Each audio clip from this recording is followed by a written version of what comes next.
Audiobook do 86º livro de Chico Xavier, Irmãos de Outras Terras, foi escrito em 1966 e sua autoria é atribuída a diversos espíritos. Caro amigo, caso tenha gostado do livro, e tem condições de comprá-lo, faça, pois assim estarás ajudando a diversas instituições de caridade, que é para onde se destinam os direitos autorais da obra. Que Jesus o abençoe. Muita paz. Em homenagem aos pioneiros. Senhor Jesus, temos neste 1965, que transcorre em paz, o primeiro centenário da primeira Sociedade Espírita do Brasil, oficialmente instalada na capital da Bahia, cidade do Salvador I. Nesse primeiro século de divulgação e vivência da nova revelação, que nos confiaste como sendo o Evangelho redivivo, nós te agradecemos os concursos de pioneiros da doutrina espírita, encarnados e desencarnados, que nos estenderam as mãos, da América do Norte e da Europa, impelindo-nos à necessária renovação. Graças à nascente de luz que eles desataram, possuímos hoje frutos sazonados de conhecimento superior que espalham concórdia e fraternidade, esperança e consolo, do Amazonas ao Prata, criando no Brasil a civilização do futuro. Pensando nisso, algo desejamos realizar em companhia de nossos instrumentos humanos. Se é possível, Senhor, permite-nos agora levar-lhes aos descendentes, nas cidades que lhes foram palco ao trabalho, o nosso abraço de reconhecimento e de amor. Se a empresa que nos propomos te obedece à vontade, guia-nos o passo e inspira, nos a tarefa. Varre de nossas almas qualquer pretensão de doutrinar os que tanto nos deram em teu nome e apoia-nos por misericórdia. Projetada a viagem com os recursos de que nos julgues carecedores. Clareia as estradas que tenhamos de percorrer e, seja onde for, guarda-nos sob a cobertura de teus ensinos. Cumpram-se em nós, servos daqueles que se fizeram servos de teus servos, os teus sábios desígnios. Escorados em teu socorro de todo dia, nós te rogamos, ó Mestre, nos abençoe o propósito de ofertar, aos nossos benfeitores do passado e de sempre, singela homenagem de respeito e carinho, envolvida em nossas preces de regozijo e gratidão. André Luiz Uberaba, 15 de maio de 1965. Página recebida pelo médium Valdo Vieira. 1. Conquanto as ideias espíritas houvessem penetrado o Brasil, logo depois de 1850, a instalação da primeira entidade espírita no país, oficialmente, foi realizada com a fundação do Grupo Familiar do Espiritismo, em 17 de setembro de 1865, em Salvador, estado da Bahia. Nota de André Luiz, ante a Seara da Luz, homenagem ao primeiro centenário da primeira organização espírita instalada no Brasil. 2. Reconhecerás o benefício com que a orientação espírita te clareia o caminho, no entanto, não a enclausurarás sob as chaves da indiferença. Com ela reconfortar-te-ás nos dias de provação, oferecendo demonstrações de fortaleza e paciência, em testemunhos de fé. Mas não te esquecerás dos milhares de irmãos nossos que se demoram entre as grades da angústia, mendigando, aflitos, algum sopro de esperança. Iluminarás a própria senda, evitando os despenhadeiros do mal. Contudo, não te esquecerás dos milhares de irmãos nossos que se tresmalham na sombra, famintos de uma palavra esclarecedora que lhes impeça o mergulho total no sorvedouro da obsessão. Agasalhar-te-ás, em espírito, para suportar as ofensas, aprendendo a orar pelos que te perseguem e a sustentar-te muito acima dos assaltos da injúria. Todavia, não te esquecerás dos milhares de irmãos nossos, ilhados na revolta ou no sofrimento, diante da incompreensão ou do insulto, esperando ansiosamente uma frase de amor que os liberte do visco do ódio. Amassarás o pão da consolação para que as lágrimas não te sufoquem a vida, quando vês a morte, de visita ao recinto doméstico, arrebatando-te ao convívio algum dos seres que mais amas. Entretanto, não te esquecerás dos milhares de irmãos nossos que tateiam a lousa, de alma enregelada no desespero, ante-se separação dos seres queridos, suplicando às cinzas do túmulo algum leve sinal da imortalidade. O Espiritismo é o cristianismo renascente, com Jesus anunciando, de novo, as realidades eternas do universo e da vida, com base no sepulcro vazio. Perante o mundo atormentado de hoje, pensa na cota de amor que lhe devemos, através do Espiritismo ame-nos pede criterioso trabalho de sustento e divulgação, em favor dos corações e das consciências. Todos temos obrigação e serviço a fazer. Ninguém espera te transformes, de imediato, num sol capaz de extinguir as trevas. Traze também o teu raio de luz. Emanuel Uberaba, 17 de setembro de 1965. Página recebida pelo médium Francisco Cândido Xavier. 2. Nota da editora. Reformador, órgão noticioso e doutrinário da Federação Espírita Brasileira, publicou, em seu número de setembro de 1965, longo este 6 rico sobre esse acontecimento centenário. Primeira parte. Seleção das mensagens recebidas em língua portuguesa, nos Estados Unidos e na Europa. 3. Os capítulos de números ímpares foram psicografados por Valdo Vieira, e os de números pares por Francisco Cândido Xavier. 1. Pontos fundamentais para o espírita em viagem. André Luiz. Procurar conhecer as disposições legais que regem o país que visita e a elas obedecer. Esquivar-se de partilhar preconceitos ou dissensões que encontre, mas respeitar os sentimentos de cada pessoa com a qual se veja em contato, tentando auxiliá-la pela prestação de serviço. Fugir da exibição pessoal. Guardar discrição e simplicidade. Acatar os sistemas de trabalho espiritual que observe diferentes daqueles a que se afeiçoe. Evitar críticas e discussões. Furtar-se de comprometer a doutrina espírita em quaisquer atitudes, normalmente aquelas que se relacionem com o interesse próprio. Negar-se à participação de negócios clandestinos, ainda mesmo aqueles que apareçam mascarados de legalidade, a pretexto de melhorar a posição financeira. Estudar a língua e os costumes do país visitado, para ser mais útil. Recusar-se a fazer comparações pejorativas, suscetíveis de humilhar os seus anfitriões. Omitir adjetivos vexatórios em se referindo a personalidades, situações, casos e coisas da nação que o recebe. Silenciar anedotas e aforismos de mau gosto. Não opinar em torno das dificuldades da região que pisa, sem minucioso conhecimento das causas que a produziram. Não criar problemas, tanto quanto possível. Evitar dívidas de ordem material por onde passe. Nunca bajular e nem deprimir. Jamais escarnecer dos hábitos e crenças do país em que esteja. Abster-se da preocupação de doutrinar, embora deva estar pronto para dizer a boa palavra ou o conceito justo da doutrina espírita, capazes de semear renovação e elevação nos ouvintes. Não querer superioridades para a sua pátria de origem e nem diminuí-la com alusões impensadas. Abolir a palavra estrangeiro da sua linguagem e tratar os filhos de outros povos, por verdadeiros irmãos. Nova York, N.I., Estados Unidos, 29, julho, 1965. 2. Na difusão do Espiritismo. Emmanuel, e eu rogarei ao Pai e ele vos dará outro Consolador para que fique convosco para sempre. Jesus, João, 14 horas e 16 minutos. Na condição daquele Consolador prometido por Jesus à humanidade, o Espiritismo, sem dúvida, atingirá todas as consciências. Entretanto, à frente das múltiplas interpretações que se lhe imprimem nos mais variados núcleos humanos, de que modo esperar o cumprimento da promessa do Cristo? Nesse sentido, recordemos os primórdios da codificação kardeciana.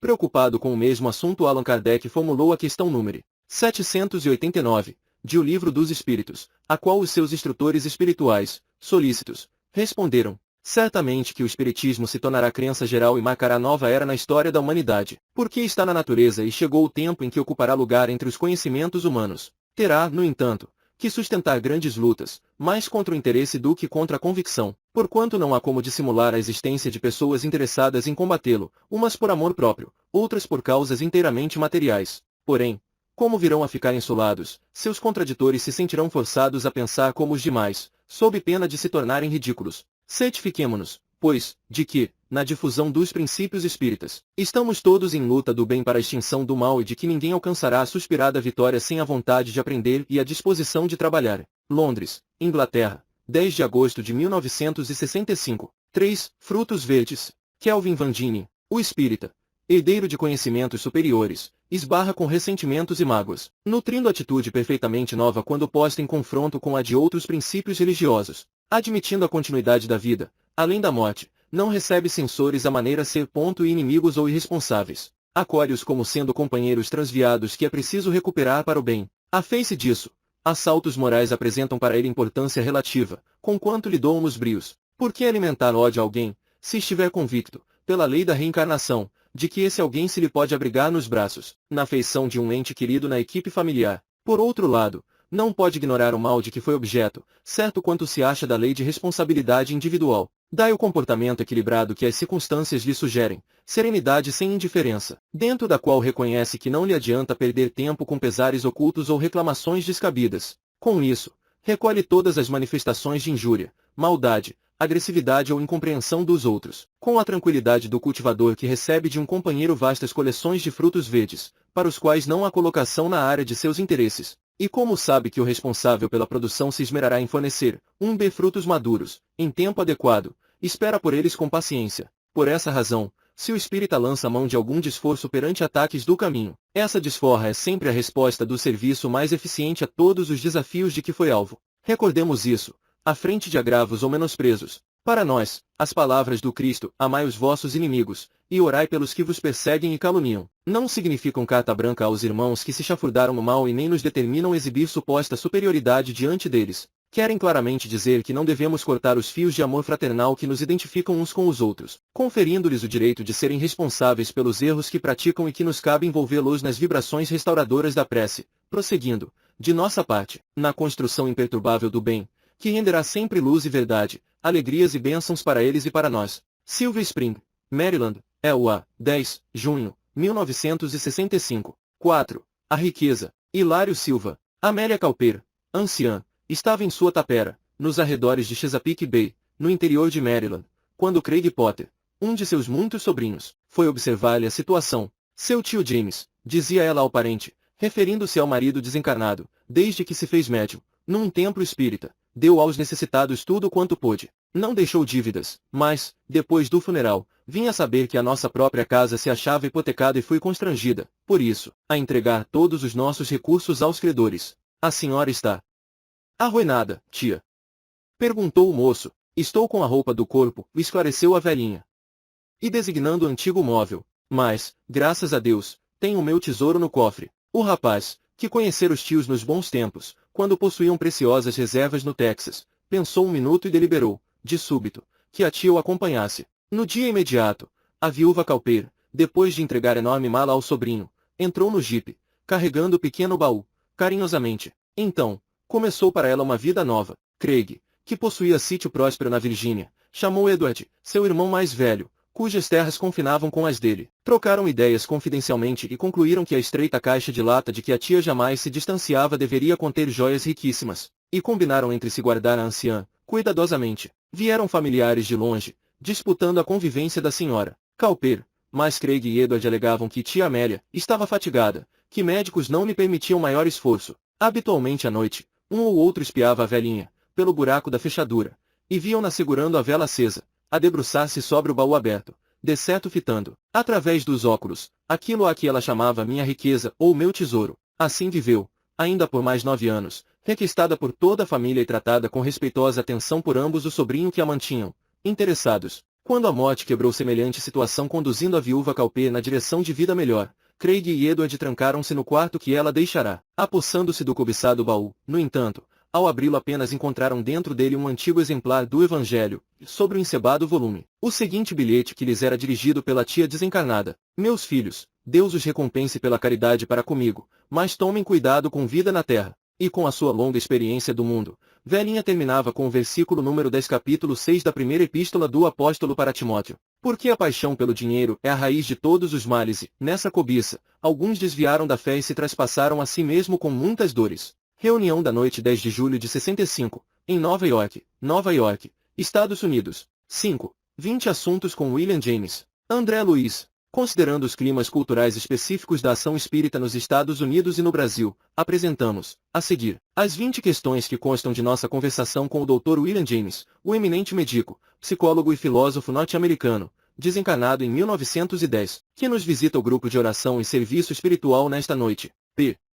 Caro amigo, achando-nos em Nova York, ao lado de irmãos do Brasil, estimaríamos saber se a pesquisa da verdade, na Terra, continua contando, até agora, com a sua colaboração. Sim. Geralmente prosseguimos, após a desencarnação, na linha de atividade a que nos empenhamos na experiência física. E se essa atividade revela características edificantes, capazes de dissolver as sombras que acumulamos, no próprio ser, à vista dos erros e débitos em existências passadas, devemos disputar a oportunidade de ampliá-las com todos os recursos a nosso alcance. P. Mantém com o mesmo entusiasmo, de outros tempos, os seus estudos de espiritismo. Indiscutivelmente. Os princípios da nova revelação constituem campo de possibilidades infinitas. P. Que nos diz hoje do concurso da ciência nas realizações espíritas? Compreendo agora, quanto antes, a necessidade do testemunho científico para que se lavre na Terra a certidão da sobrevivência da alma. Entretanto, admito que nos outros, os investigadores do assunto, com naturais exceções, perdemos, algumas vezes, muito tempo, repetindo experimentos, talvez em demasia, no intuito de fugir às consequências morais que o assunto envolve. P. Acredita que seria justo limitar a cooperação científica nos círculos doutrinários do Espiritismo. R. Não desejamos dizer que a pesquisa científica seja desnecessária. Propomos-nos a afirmar que o pesquisador não está exonerado do dever de ouvir a própria consciência. Um sábio não é um aparelho gravador de terminologia técnica e sim um espírito com avançados cabedais de conhecimento, chamado pela orientação superior ao aperfeiçoamento da vida. P. Que opinião fórmula acerca da parapsicologia? R. A parapsicologia, a rigor, remonta às mais antigas eras da humanidade. A própria Bíblia está repleta de exemplos. No versículo 12 do capítulo 6 do segundo livro de Reis, vemos o profeta ou médium Eliseu assimilando transmissões telepáticas do rei da Síria, com a precisão dos melhores sujeitos empregados nas experiências de Rime e outros. P.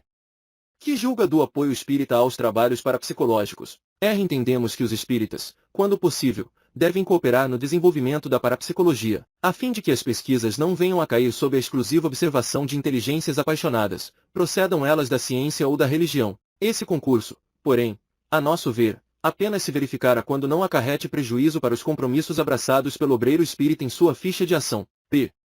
Como define a posição do conhecimento espírita no planeta Terra? Na Terra, o equilíbrio da personalidade moral exige o conhecimento espírita limpo e simples, tanto quanto a euforia orgânica da personalidade física reclama suprimento de alimentação saudável e higiênica. P. Pode clarear, de maneira mais completa, a sua definição do conhecimento espírita. O conhecimento espírita, e orientação para a vida essencial e profunda do ser. Claro que a evolução e lei para todas as criaturas, mas o espiritismo intervém no plano da consciência, ditando normas de comportamento, suscetíveis de traçar caminhos retos à ascensão da alma, sem necessidade de aventuras nos labirintos da ilusão que correspondem a curvas aflitivas de sofrimento. P. Admite que o espiritismo é fator decisivo na condução da vontade.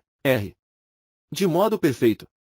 Sem que o espírito responda aos chamamentos dos princípios evolutivos, atendendo, de livre vontade, às obrigações que a vida lhe atribui. A reencarnação para ele é um ciclo de repetições, com proveito muitíssimo reduzido no transcurso dos milênios. P. Que nos diz da mediunidade? A mediunidade ainda não encontrou na Terra o apreço que, um dia, desfrutará juntamente dos homens, como recurso de acesso da individualidade encarnada às esferas superiores. P. Acredita que um médium precise receber instruções adequadas. Protegemos a mostarda para que se lhe garanta a produção normal. Como edificar a mediunidade e conservá-la dignamente sem recursos de educação? P. Os espíritos mais elevados vencem com facilidade as deficiências mediúnicas. Os benfeitores e instrutores desencarnados poderiam realizar obras construtivas da mais alta expressão no mundo, contudo, para isso, necessitam dispor de elemento interpretativo. Onde o conjunto orquestral habilitado a fazer música sem a cooperação de instrumentos, teu espírito, mesmo aquele de hierarquia sublime, depende do médium para expressar, se no campo físico, até que a ciência estabeleça livre e generalizado intercâmbio entre as inteligências encarnadas e desencarnadas, o espírito domiciliado no além, para comunicar-se com os homens, depende do médium, como a alma, para corporificar-se na esfera física, depende do refúgio materno. P. Seria razoável aproveitar, de imediato, os médios de faculdades mais amadurecidas, formando núcleos destacados com o propósito de efetuar mais vivas demonstrações da sobrevivência. Não nos é lícito esquecer que os recursos medianímicos são conferidos a todas as criaturas, que os recolhem no nível individual em que se colocam. Burile-se o médium, e atrairá espíritos burilados. Levantar primazias nessa matéria seria formar partidos e fomentar a guerra pela posse de domínios psíquicos. P. Sabemos que o médium tem o dever de aperfeiçoar-se, mas, além disso, a seu ver, qual a necessidade fundamental do médium no desenvolvimento das faculdades que lhe dizem respeito? Para qualquer médium, o desenvolvimento das energias psíquicas não oferece embaraços maiores. Entretanto, porque esse desenvolvimento abre novos horizontes ao ciclo da convivência, o maior problema de um médium na Terra, ao que nos parece, e o de se conservar fiel às boas companhias do mundo espiritual. P. Aprecie em graus diferentes a mediunidade de efeitos físicos e a de efeitos intelectuais. Toda a mediunidade é importante, mas entendemos que os fenômenos físicos, sem o necessário discernimento, não atendem aos requisitos da melhoria do mundo interior. Consideramos, por isso, que a mediunidade de efeitos intelectuais, propiciando acesso a ensinamentos de ordem superior, deve ser largamente cultivada a fim de que a mediunidade de efeitos físicos não distraia a criatura das obrigações morais a que se vincula no tempo de sua corporificação no plano físico. P. No seu modo de ver, qual é o serviço principal da mediunidade nas tarefas espíritas? Em nos referindo à atualidade terrestre, cremos que os valores mediúnicos precisam colaborar no esclarecimento dos homens, especialmente no socorro às vítimas da obsessão, hoje contadas aos milhares, em todos os quadrantes do planeta. Ter a linguagem articulada e fator de base nas comunicações entre desencarnados de um país, através de médios situados em pais diferente. Sabemos que o pensamento e idioma universal, no entanto, isso é realidade imediata nos domínios da indução ou da telepatia laboriosamente exercitada. Será possível tranquilizar um doente com a simples presença da ideia de paz e otimismo, cura e esperança, mas não conseguimos prodigalizar-lhe avisos imediatos de tratamento sem comunicar-nos com ele através da linguagem que lhe é própria. Por outro lado, ocorrências de xenoglossia podem ser obtidas como se organizam espetáculos de encomenda. É necessário compreender, porém, que, no atual estágio da humanidade, a barreira das línguas e limitação inevitável, de vez que por enquanto os desencarnados, em maioria esmagadora, comumente prosseguem arraigados ao ambiente doméstico em que viveram. Desse modo, os amigos espirituais ligados aos Estados Unidos, que aspirem a ser ouvidos, sem delonga, no Brasil, devem, de modo geral, estudar português, e vice-versa. Isso é claro no sistema regular de comunhão linguística, porquanto o progresso ignora o milagre. P. Quando acredita venhamos a ter a felicidade do espiritismo mais amplamente divulgado na Terra, é questão de tempo e boa vontade dos homens. Qualquer criatura pode retardar o próprio acesso ao portão da verdade, mas ninguém escapará dele. P. Mereceremos de sua experiência algum aviso particular para nós outros, os companheiros desencarnados e encarnados da obra espírita do Brasil. R. Temos aprendido que não surgem construções estáveis ao impulso do improviso. A seara espírita pede plantação de princípios espíritas, e não existe plantação eficiente sem cultivadores dedicados. Ampliemos a área de nosso concurso individual e elevemos o nível de compreensão das nossas responsabilidades para com a obra do Espiritismo. Se fazemos o que pensamos, só dispomos em verdade, daquilo que fazemos. As leis do universo são justas. Cada companheiro, cada agrupamento e todos os pais terão do Espiritismo o que dele fizerem. Cremos que seja possível sintetizar diretrizes para nós todos no seguinte programa: sentir em bases de equilíbrio, pensar com elevação, falar construtivamente, estudar sempre e servir mais. Nova York, N.I.E.U. A. 27 de julho de 1965. 6. Ao clarão da verdade. Emmanuel. Mas quando vier aquele Espírito de verdade, ele vos guiará em toda a verdade. Jesus. João 16 horas e 13 minutos. De que maneira vencerá o Espiritismo os obstáculos que se lhe agigantam à frente? Há companheiros que indagam: devemos disputar saliência política ou dominar a fortuna terrestre? Enquanto isso outros enfatizam a ilusória necessidade da guerra verbal a greis ou pessoas. Dentro do assunto, no entanto, transcrevemos a questão número 799 de O Livro dos Espíritos. Prudente e claro, Kardec formulou, aos orientadores espirituais de sua obra, a seguinte interrogação: de que maneira pode o Espiritismo contribuir para o progresso? E, na lógica de sempre, eis que eles responderam: destruindo o materialismo, que é uma das chagas da sociedade, ele faz que os homens compreendam onde se encontram seus verdadeiros interesses. Deixando a vida futura de estar velada pela dúvida, o homem perceberá melhor que, por meio do presente, lhe é dado preparar o seu futuro. Abolindo os prejuízos de seitas, castas e cores, ensina aos homens a grande solidariedade que os há de unir como irmãos. Não nos iludamos com respeito às nossas tarefas. Somos todos chamados pela bênção do Cristo a fazer luz no mundo das consciências, a começar de nós mesmos, dissipando as trevas do materialismo ao clarão da verdade, não pelo espírito da força, mas pela força do espírito, a expressar-se em serviço, fraternidade, entendimento e educação. Londres, Inglaterra, 10 de agosto de 1965. 7. A escolha do representante. Hilário Silva. Thomas Forster, o médium principal da instituição espírita em Washington, era um veterano exigente. Desejava enviar um representante do grupo a certo movimento de estudos doutrinários a realizar-se em Chicago, mas não quer fazê-lo sem minuciosa seleção. Quer um elemento puro, absolutamente puro, um cristão perfeito, se pudermos classificá-lo assim, dizia, agitando o dedo em riste, lembrando batuta em mãos de maestro nervoso. Mas você, falava Boland, o companheiro mais íntimo, não pode pedir o impossível. Os espíritas são homens e mulheres fazendo força na própria melhoria moral. Procuraremos um companheiro de hábitos simples, mas sem a preocupação de santidade. Foster ria amarelo, mas não dava braço a torcer. Pode ser exigência minha, mas não mandaremos companheiro algum dos que eu conheça, e num rasgo de rigorismo, nem mesmo eu me considero apto.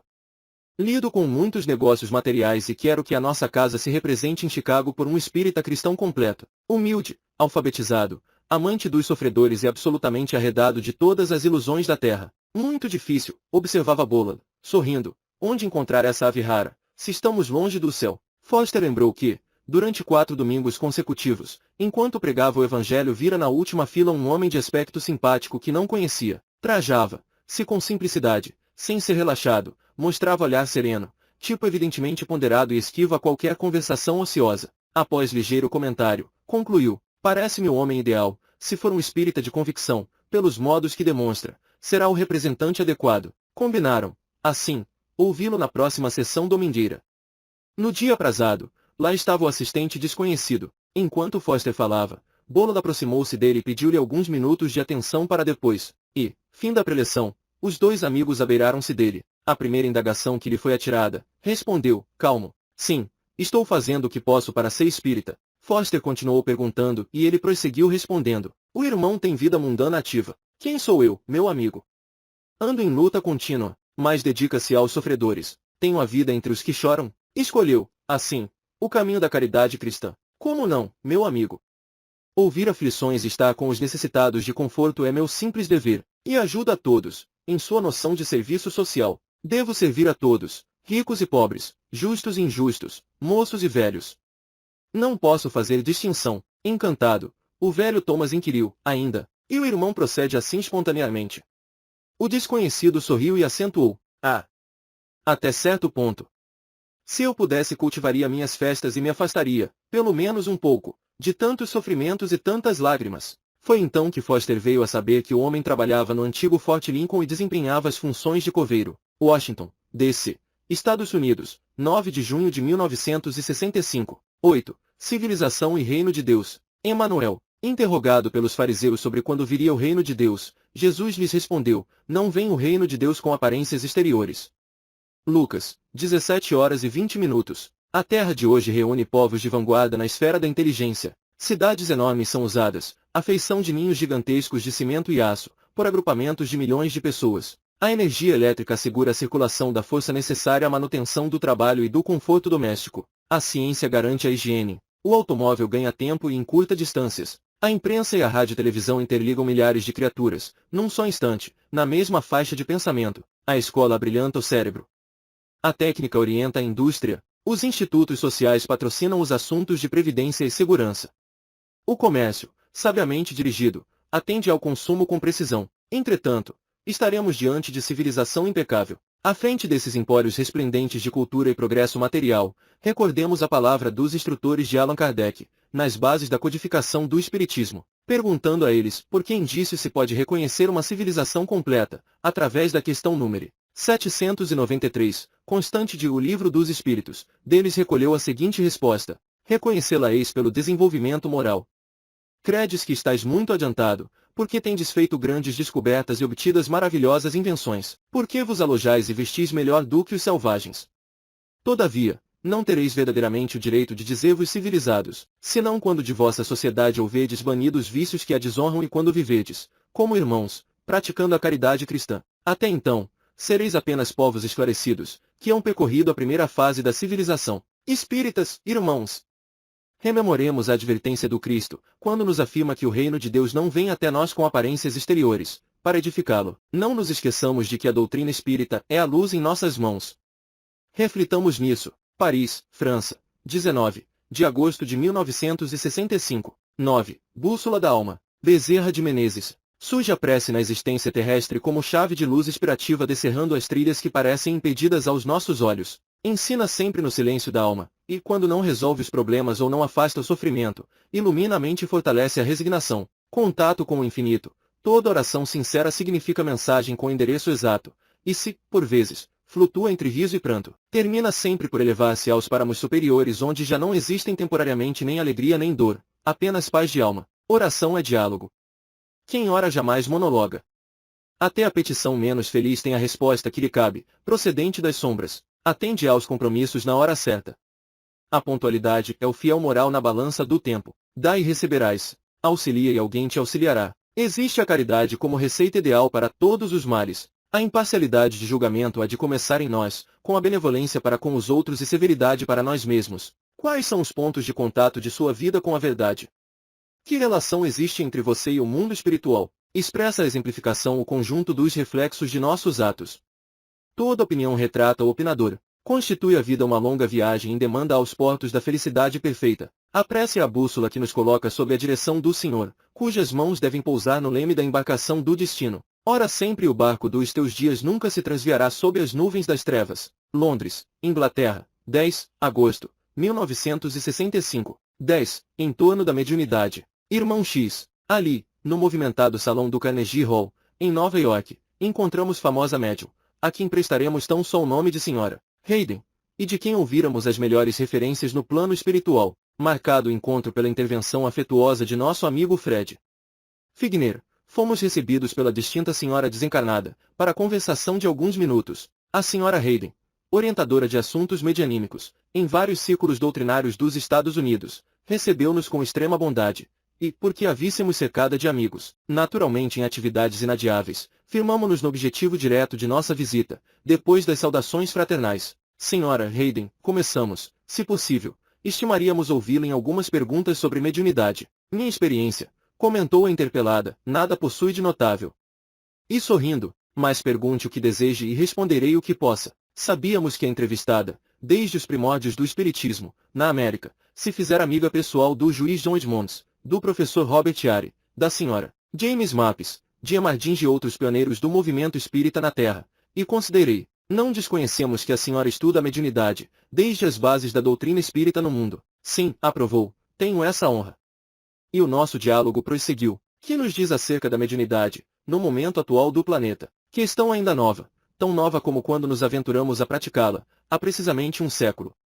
Temos longo tempo, diante de nós, para examiná-la, conhecê-la, educá-la, mas, a ciência e a religião, hífen duas forças que, até agora, ainda não puderam compreendê-la. Com a veneração que lhes devemos e acatadas as exceções, não será lícito ignorar que os cientistas, até hoje, se esforçam, quase sempre, não em estudá-la mas em dissecá-la, como quem anatomiza grãos de trigo verde, querendo encontrar o pão feito, e os religiosos, muitas vezes, unicamente procuram cercear os voos, sob capas mitológicas, interessados em prestigiar a superstição. Acredita, no entanto, que as realizações da mediunidade são retardadas tão só pela inuência de cientistas e religiosos. De modo algum.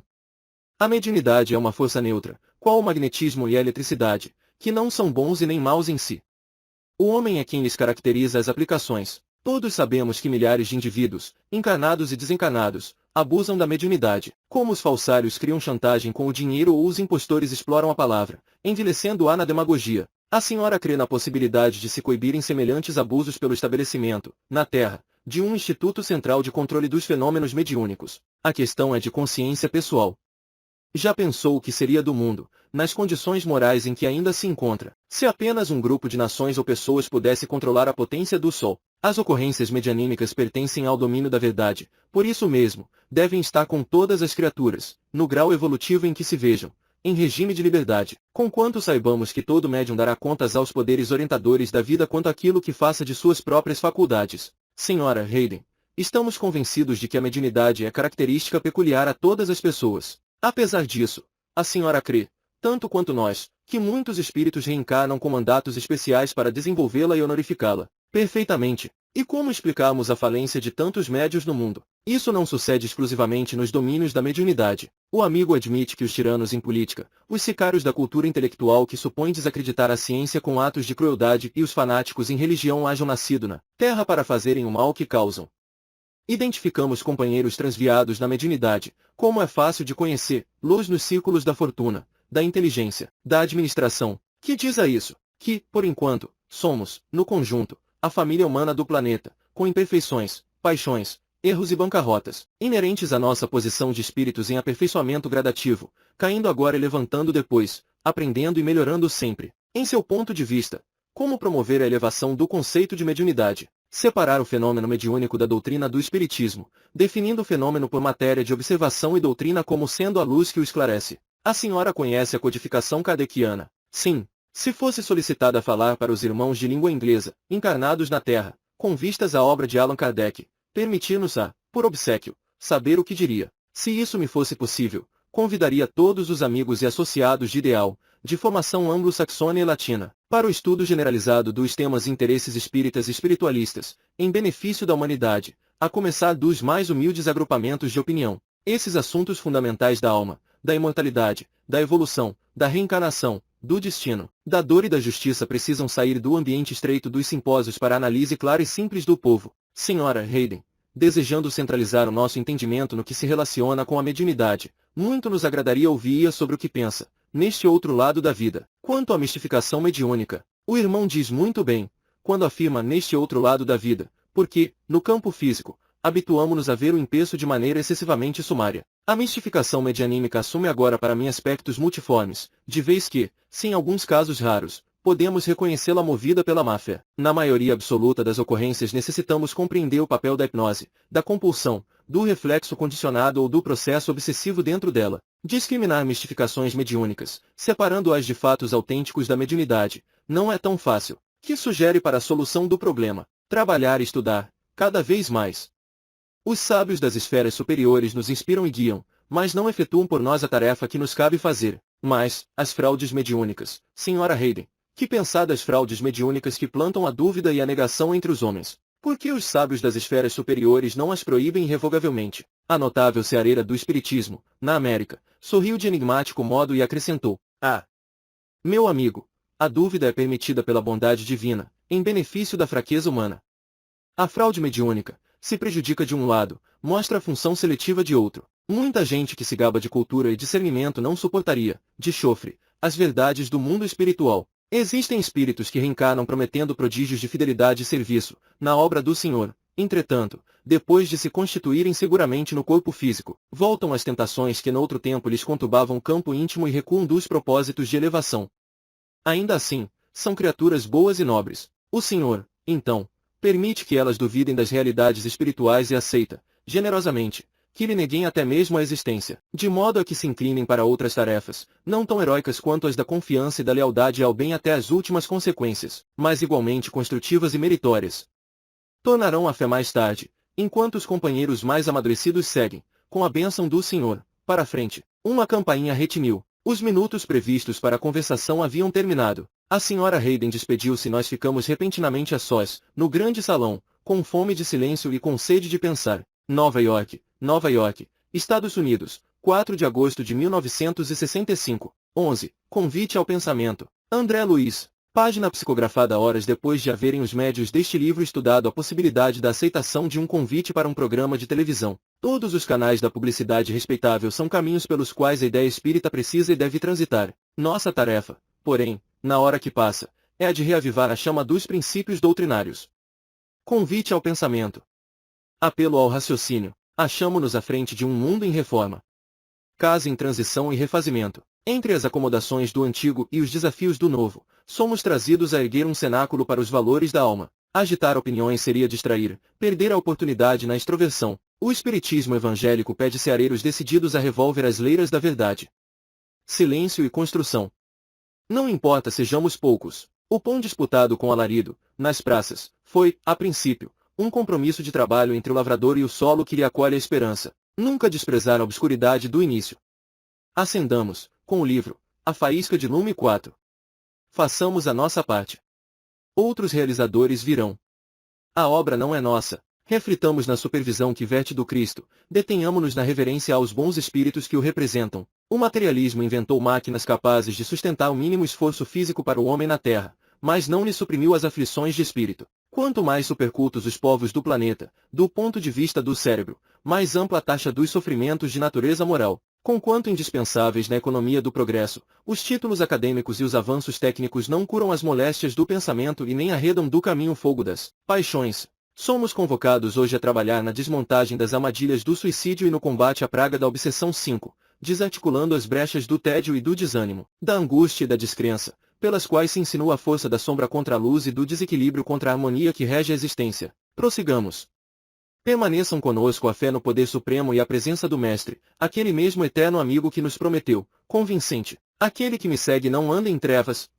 Nova York, N.I.U.A. 6, julho, 1965. 4. Depois de 20 dias, após o recebimento das anotações, os médios assinaram contrato com a Philosophical Library, de Nova York, para o lançamento do livro The World of the Spirit. 5. Veja-se, nas páginas 52, 53 e 54, um estudo estatístico referente ao suicídio e à loucura organizado pelos médios. 6. João. 8 horas e 12 minutos. Pequeno estudo estatístico em torno de desencarnações por suicídio e loucura nos anos de 1961 e 1962. Suicídio. Desencarnações por suicídio. Em 10 dos países que mostram índice mais elevado de óbitos desta natureza. Classificação por média anual tomada aos anos mais recentes da estatística mundial, conforme os dados informativos do Demographic Yearbook 1963, edição das Nações Unidas. New York, 1964.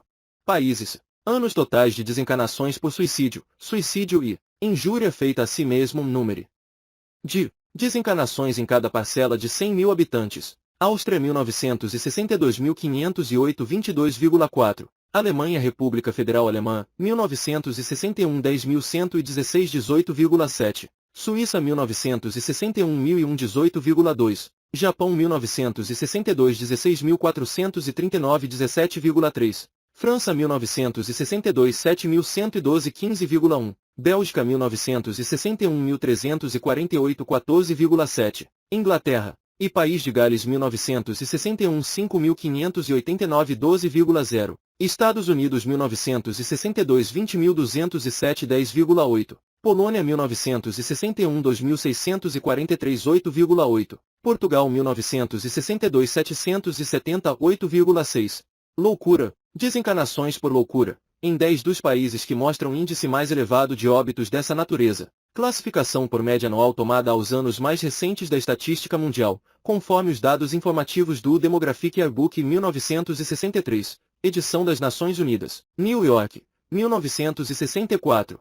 Países. Anos totais de desencarnações por loucura, senilidade sem menção de psicose, em razão de causas mal definidas, ou desconhecidas. Número de desencarnações em cada parcela de 100.000 habitantes. França 1962 77.890 165,7. Portugal 1962 12.838 143,1. Bélgica 1961 13.127 142,9. Polônia 1961 41.603 138,8. Japão 1962 71.478 75,3. Alemanha, República Federal da Alemanha, 1961 39.932 73,9. Áustria 1962 2.962 41,6. Suíça 1961 818 14,9. Inglaterra e País de Gales 1961 6.756 14,5. Estados Unidos 1962 19.730 10,6. Notas dos médios Valdo Vieira e Francisco Cândido Xavier. O presente estudo estatístico, em torno do suicídio e da loucura, considerados, em tese, como sendo moléstias do materialismo, excetuados naturalmente os casos de natureza puramente orgânica, foi efetuado, a pedido dos benfeitores espirituais Emanuel e André Luiz, para que se avalie a necessidade da divulgação do espiritismo evangélico entre as nações. Emanuel e André Luiz dirigiram as Pescum SAS aos médiuns nesse sentido, no mês de julho de 1965, em Nova York. Pesquisas essas que resultaram em estudos diversos, dos quais transparece que a média de desencarnações por suicídio e loucura, na anualidade da Terra, em todos os continentes, é tão grave e significativamente tão alta, quanto as do câncer e da arteriosclerose. Dos referidos estudos, destacaram-se os apontamentos estatísticos, para a apresentação sintética do problema, por mostra do assunto apenas em 10 países, e um exemplar do Demographic Yearbook 1963, editado pelas Nações Unidas, em Nova York, em 1964, do qual foram extraídas as anotações acima, foi oferecido à Biblioteca da Federação Espírita Brasileira. 12. Superculturas e calamidades morais. Emanuel, mas Deus lhe disse, louco, esta noite te pedirão a tua alma, e o que tens preparado para quem será? Jesus.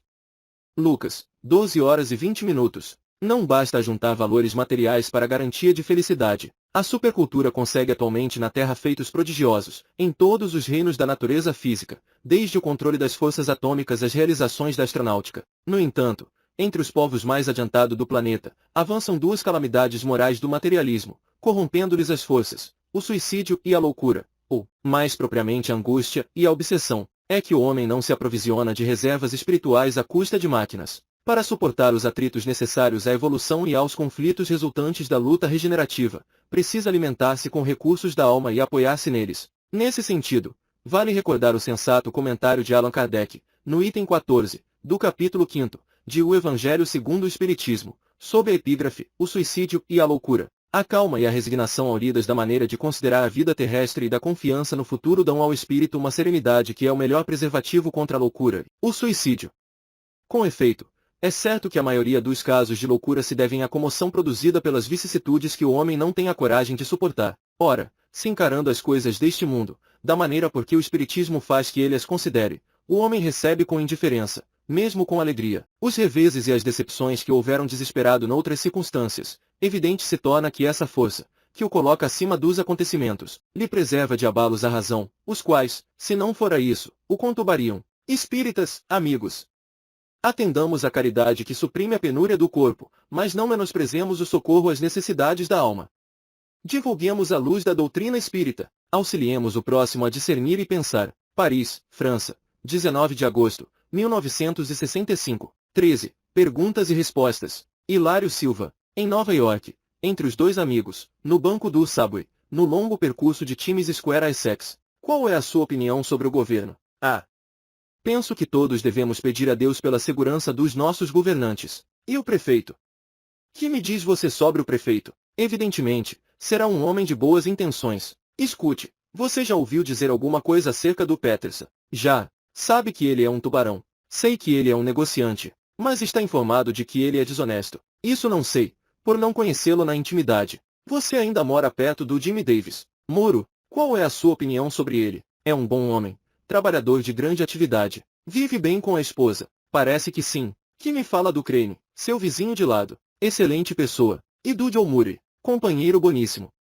O amigo perguntador fixou o outro admirado e indagou. É verdade que você se tomou espírita, segundo o Evangelho? Graças a Deus. O interlocutor fez o gesto de quem se despedia e falou em seguida valente risada. Eu logo vi. Com o espírita metido a interpretar Jesus Cristo, não há jeito de se manter nenhuma conversação. Nova York, N.I., Estados Unidos, 4 de julho 1965.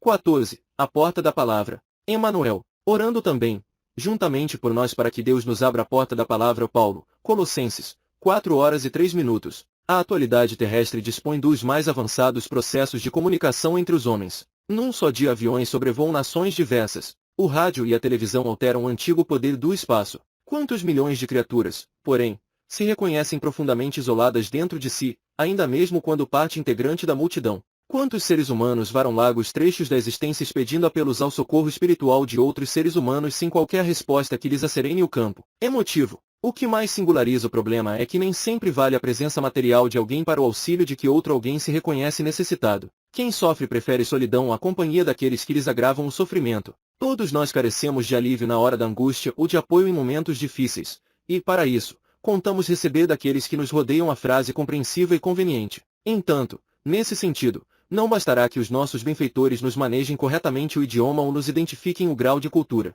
É imperioso nos conheçam os sentimentos e problemas, os ideais e realizações. Meditemos, pois, na importância do verbo e roguemos a Deus nos inspire, a fim de encontrarmos a porta adequada à palavra certa e sermos úteis aos outros tanto quanto esperamos que os outros sejam úteis a nós. Nova York, N.I., Estados Unidos, 4 de julho 1965. 15. A alma também. André Luiz. Casas de saúde espalham-se em todas as direções com o objetivo de sanar as moléstias do corpo e não faltam enfermos que lhe ocupem as dependências. Entretanto, as doenças da alma, não menos complexas, escapam aos exames habituais de laboratório, por isso, ficam em nós, requisitando a medicação, aplicável apenas por nós mesmos. Estimamos a imunização na patologia do corpo. Será ela menos importante nos achaques do espírito? Surpreendemos determinada verruga e recorremos, de imediato, à cirurgia plástica, frustrando calamidades orgânicas de extensão imprevisível. Reconhecendo uma tendência menos feliz em nós próprios, é preciso ponderar igualmente que o capricho de hoje, não extirpado, será hábito vicioso amanhã e talvez criminalidade em futuro breve. Esmeramo-nos por livrar-nos do estresse capaz de esgotar-nos as forças. Tratemos também de nossa feição temperamental para que a impulsividade não nos induza à ira fulminatória. Tonificamos o coração, corrigindo a pressão arterial ou ampliando os recursos das coronárias a fim de melhorar o padrão de longevidade. Apuremos, de igual modo, o sentimento para que as emoções desregradas não nos precipitem nos desvãos passionais em que se aniquilam tantas vidas preciosas. Requintamo-nos, como é justo, em assistência dentária na proteção indispensável. Empenhemo-nos, de semelhante maneira, na triagem do verbo, para que a nossa palavra não se faça chibata de sombra. Defendemos o aparelho ocular contra a catarata e o glaucoma. Purifiquemos igualmente o modo de ver, preservamos o engenho auditivo contra a surdez. No mesmo passo, eduquemos o ouvido para que aprendamos a escutar ajudando. A doutrina espírita é instituto de redenção do ser para a vida triunfante. A morte não existe. Somos criaturas eternas. Se o corpo, em verdade, não prescinde de remédio, a alma também. Nova York, N.I., Estados Unidos, 14 de julho 1965. 16. Entrevista em Nova York. Irmão X. À noite descera do Poente Longo, passeando no Central Park, em Nova York, surpreendi um amigo espiritual de olhar sereno e doce, entre os obreiros desencarnados que repousavam, após o dia. Você conhece? Perguntou-me o Serpa, colega que me partilhava a pequena excursão, espicaçando minha curiosidade. Aquele é Horace Greeley, observador do espiritismo, na América. Não pude sopitar o impulso afetivo que me requisitava para ele e aproximei-me. Horace Greeley. Indaguei, emocionado mobilizando o meu péssimo inglês, praticado nos últimos tempos. Sim, para servi-lo. Percebendo minhas dificuldades no ensaio do tratamento, ele mesmo desembaraçou-me. Chame-me por irmão. Somos companheiros de jornada. Já ultrapassamos os velhos marcos dos preconceitos. O nosso diálogo deslizou, então, claro e simples. Meu amigo, recomecei. Tenho visitado frequentemente os Estados Unidos, junto de Frederico Figner, antigo lidador do espiritismo no Brasil, que habitualmente me fala do seu apostolado. Semelhantes viagens adquiriram expressão de rotina para mim. Agora, no entanto, acompanhamos amigos do Brasil, em tarefa espiritual, num encontro fraterno com o povo norte-americano, e estimaria ouvir-lhe algumas palavras, em que me poderia ser útil. Não lhe será incômodo dizer-nos algo, em torno do movimento espírita em seu país, de modo algum. A nova revelação, que passou a ser conhecida, entre nós, como sendo o moderno espiritualismo, enfrenta valorosamente aqui os obstáculos que o materialismo acumula contra nós todos, no presente século, e vai concretizando a sua benemérita obra missionária. Creio, senhor, que ela se acha aparelhada com todos os recursos precisos para superar os empeços da nossa época. Não devo superestimar a nossa capacidade de concepção e de ação. O apego aos fenômenos, em nossa esfera de luta, determinou o surgimento de entraves com que não contávamos. A fome de demonstrações para os olhos físicos, até certo ponto, deixou para trás a visão da alma. Realizamos e continuamos a realizar excelentes construções no terreno científico, de maneira a patentear a sobrevivência da alma. Contudo, talvez detidos demais na feição unilateral do problema, não nos lembramos de que a edificação moral exige de nós a mesma força de serviço e persuasão. Mas, o espiritualismo, na América do Norte, está alimentado pela seiva do cristianismo, sem dúvida. E necessário frisar, porém, que temos dado ênfase excessiva ao cristianismo estático da crença que aprecia Jesus por Salvador externo, sem admiti-lo na condição de mestre da alma, com instruções e disciplinas para o mundo íntimo. Faltam-nos os esclarecimentos incisivos de Allan Kardec, capazes de induzir-nos à fé raciocinada e à aceitação do Evangelho de Jesus por sistema de renovação e aperfeiçoamento do campo individual. Isso quer dizer que o senhor tem estudos meditados sobre a codificação kardeciana. Como não? Julga o senhor que a codificação kardeciana seja inatacável. Na essência do ensino de que se faz portadora, ela se ergue sobre indicações e diretrizes incorruptíveis como a própria vida, mas na superfície que as palavras entretecem é natural que ela venha, com o tempo, a sofrer revisões como qualquer construção, por mais respeitável, que passe na terra por mãos humanas. De qualquer modo, vocês, os nossos irmãos atinos, devem a Allan Kardec benefícios inapreciáveis do plano moral, principalmente porque ele foi fiel aos espíritos instrutores que lhe presidiram a obra, apresentando a doutrina espírita como doutrina deles, de caráter universal, na revivescência do Evangelho do Cristo. Nós, os companheiros do mundo anglo-saxônio, destacamos 2 pontos de fundamental importância de que Allan Kardec não se descuidou, em favor da humanidade, a vincularão do espiritismo ao cristianismo dinâmico e a obrigação da mediunidade gratuita. O cristianismo dinâmico é uma escola de orientação que interfere nos processos da consciência, despertando cada criatura para a responsabilidade de viver, e a mediunidade gratuita é o único meio de assegurar a livre manifestação do mundo espiritual. Que diz o senhor da mediunidade remunerada? Greeley sorriu, na pausa com que pareceu refletir no delicado assunto que a nossa inquirição levantava, e considerou, franco, não podemos esquecer que, nas áreas de língua inglesa, temos tido médios abnegados, em todos os tempos, que tudo deram de si à causa da verdade, sem a recompensa de um ceitil, e que, ao lado deles, outros muitos terão tido necessidade de amparo material para o serviço a que foram chamados. Entretanto, somos constrangidos a reconhecer que a mediunidade será gratuita ou a nova revelação será abafada ou prejudicada por interesses inferiores ou exclusivistas. Sabemos que o senhor conheceu as irmãs Fox perfeitamente. Desejaria aditar algum apontamento de sua parte à história delas? Nenhum. Elas experimentaram, como quaisquer pioneiros do progresso, as vicissitudes do clima terrestre em que viveram. Não será lícito desconhecer-lhes as fulgurações e nem reprovar-lhes as fraquezas.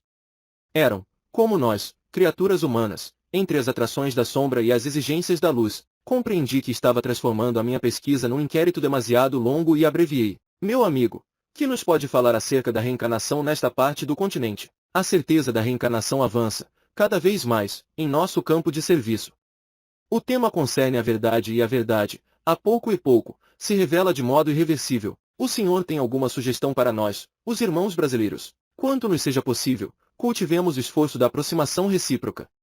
Aprendamos e sirvamos juntos. Conheçamo-nos. Permutemos estudos e conclusões. Evolução é trabalho de espíritos reunidos. Fixei, com mais enternecida atenção, o fundador do Herald Tribune, e rematei. Estamos sumamente satisfeitos. Muito gratos por sua palavra sincera e persuasiva. Possuímos em sua presença uma das glórias mais altas do jornalismo americano e não será justo esquecer que Nova York lhe honorifica a memória com uma estátua no Greeley Square. O entrevistado, no entanto, cortou-me a ponderação, exclamando, não me diga isso.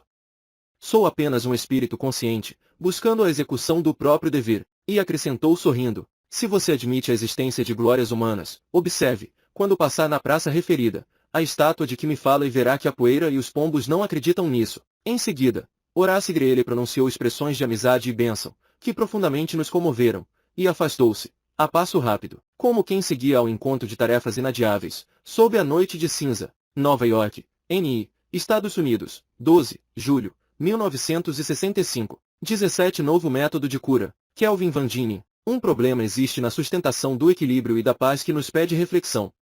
É o problema da melhoria. Para que isso aconteça na vida física, desde os egípcios, estamos na Terra aperfeiçoando a medicina. A história da ciência de curar é um dos mais belos capítulos da história humana. Sacrifícios, abnegações, heroísmos, experiências. Tudo se tem feito para sanar enfermidades e extinguir aleijões, diminuir provas e arredar calamidades orgânicas. Laboratórios de farmácias, hospitais e refúgios foram convocados à luta. E qualquer doente que nos seja querido, se cai de cama, obtém nossas vigílias e recursos para que se recupere tão de pronto quanto possível. Isso quanto ao corpo. E no que concerne ao espírito, a criatura que adoece das vísceras adoece também dos mecanismos mentais.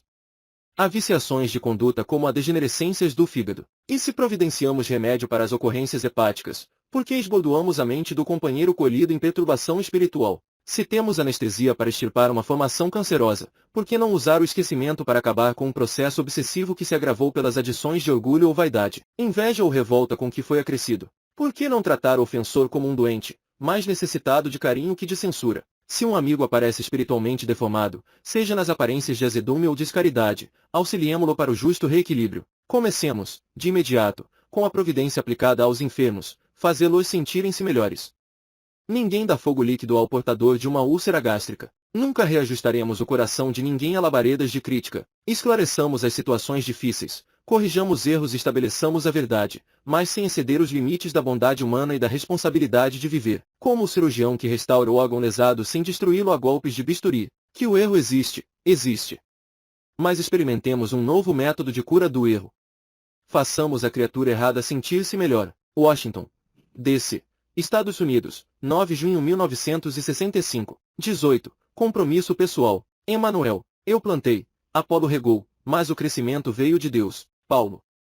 E Coríntios, 3 horas e 6 minutos. Nada de personalismo dissolvente na lavoura do espírito, qual ocorre em qualquer campo terrestre. Cultivador algum, na gleba da alma, pode jactar-se de tudo fazer nos domínios da sementeira ou da colheita. Após o esforço de quem planta, a quem cega o vegetal nascente, quem o auxilie, quem o corrija, quem o proteja, pensando, porém, no impositivo da descentralização, no serviço espiritual, muitos companheiros fogem à iniciativa nas construções de ordem moral que nos competem. Muitos deles, convidados a compromissos edificantes, nesse ou naquele setor de trabalho, afirmam-se inaptos para a tarefa, como se nunca devêssemos iniciar o aprendizado do aprimoramento íntimo, enquanto que outros asseveram, quase sempre com ironia, que não nasceram para líderes. Os que assim procedem costumam relegar para Deus comezinhas obrigações no que tange à elevação, progresso, acrisolamento ou melhoria, mas as leis do Criador não isentam a criatura do dever de colaborar na edificação do bem e da verdade, em favor de si mesma. Vejamos a palavra do apóstolo Paulo, quando já conhecia os problemas do alto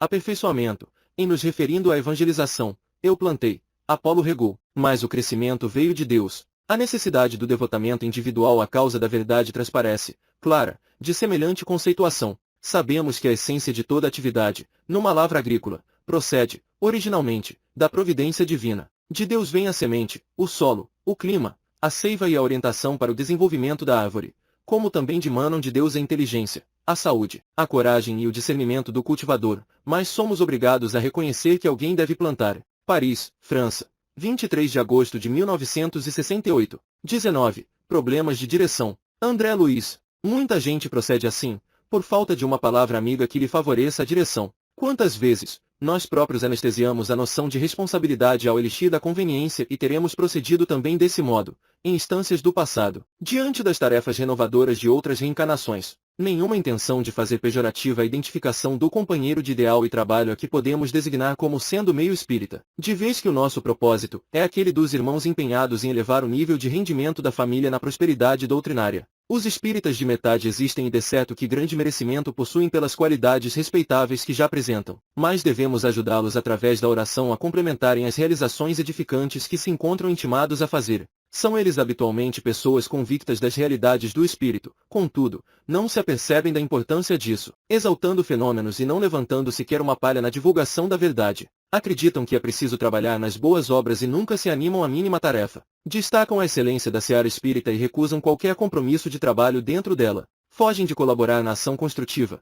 E se encontram confrades zelosos e disciplinados em serviço, costumam interpretá-los por irmãos tendentes a fanatismo e covardia. Estão invariavelmente prontos a receber o socorro do passe ou do amparo espiritual e são alérgicos aos aborrecimentos, mesmo pequeninos, quando se trata de prestarem algum auxílio aos outros. Dizem-se prudentes e se fazem tão arredios da edificação espírita, em nome da prudência, que chegam a entravar o passo de numerosos irmãos dispostos a trabalhar. Aceitam os preceitos espíritas, mas habituam-se, de tal maneira, a seguir os preconceitos do mundo, que chegam a abraçar as piores diretrizes sociais, sob a alegação de que a fraternidade precisa estar com todos. Revelam-se por excelentes conversadores, destacando a verdade com um verbo quente e expressivo nas horas de céu calmo, todavia esmorecem na palavra frouxa e morna, quando as nuvens borrascosas da mentira exigem o testemunho da verdade. Reflitamos no assunto e pausemos para autoexame.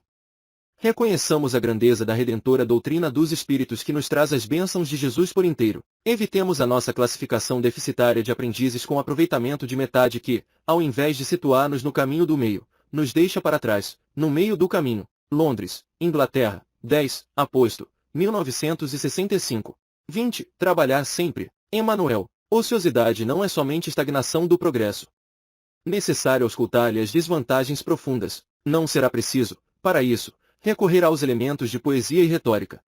Basta consultar o cadastro da vida. Certamente que a vida exige o esforço da impressão, mas, acima de tudo, o esforço da ação. Cada espírito é chamado a aprender, a fim de exprimir-se, e não a expressão sem trabalho. Tudo o que está criado na esfera da natureza como que se detém esperando o servidor, nada reservado à preguiça, senão um espetáculo de miséria que a denuncia, como seja a tapera em que o preguiçoso converte a própria casa. Descobertas e invenções que felicitam a humanidade nasceram de espíritos que se decidiram a trabalhar, perquirindo as forças do universo. Gênio é diligência aplicada. Durante milênios, milhões de homens cruzaram dificilmente os caminhos da Terra, aproveitando o suor de alimárias. Bastou a intervenção de alguns espíritos operosos, reencarnados no planeta, para a solução dos problemas de condução e transporte. E o homem de hoje, em menos de um século, se desloca de um polo a outro, até mesmo com velocidade superior à do som, se o deseja. Não ignoremos a importância da atividade criativa na existência. Nas linhas inferiores da evolução, o trabalho aparece como efeito de domesticarão da vontade. O homem primitivo, acicatado pela fome, é compelido a sair da maloca e a agir para comer. Quando raiam os primeiros indícios de governança, os povos agressivos se escravizam uns aos outros, alternando-se na posição de senhores e vassalos, na dilatada fieira das reencarnações, a fim de acordarem para o valor do trabalho. E à medida que a educação se expande, o trabalho conquista novos troféus de nobreza, até alcançar, com a doutrina espírita, o brilho que lhe é próprio, como sendo o maior privilégio do coração e da inteligência. Não nos iludamos. Os princípios espíritas nos descerram elevados planos de alegria e libertarão. Dever de servir. Felicidade de ser útil, definição de caminhos e objetivos. Deixemos para trás as insígnias mortas das reencarnações inúteis em que, tantas vezes, nos enfeitamos com a indolência dourada. De quando em quando, visitemos o museu, por alguns minutos, e reconheceremos a transitoriedade das palmas exteriores, aprendendo que só existe um trabalho para a felicidade de trabalhar. Nova York, I.U.A. 7, julho, 1965.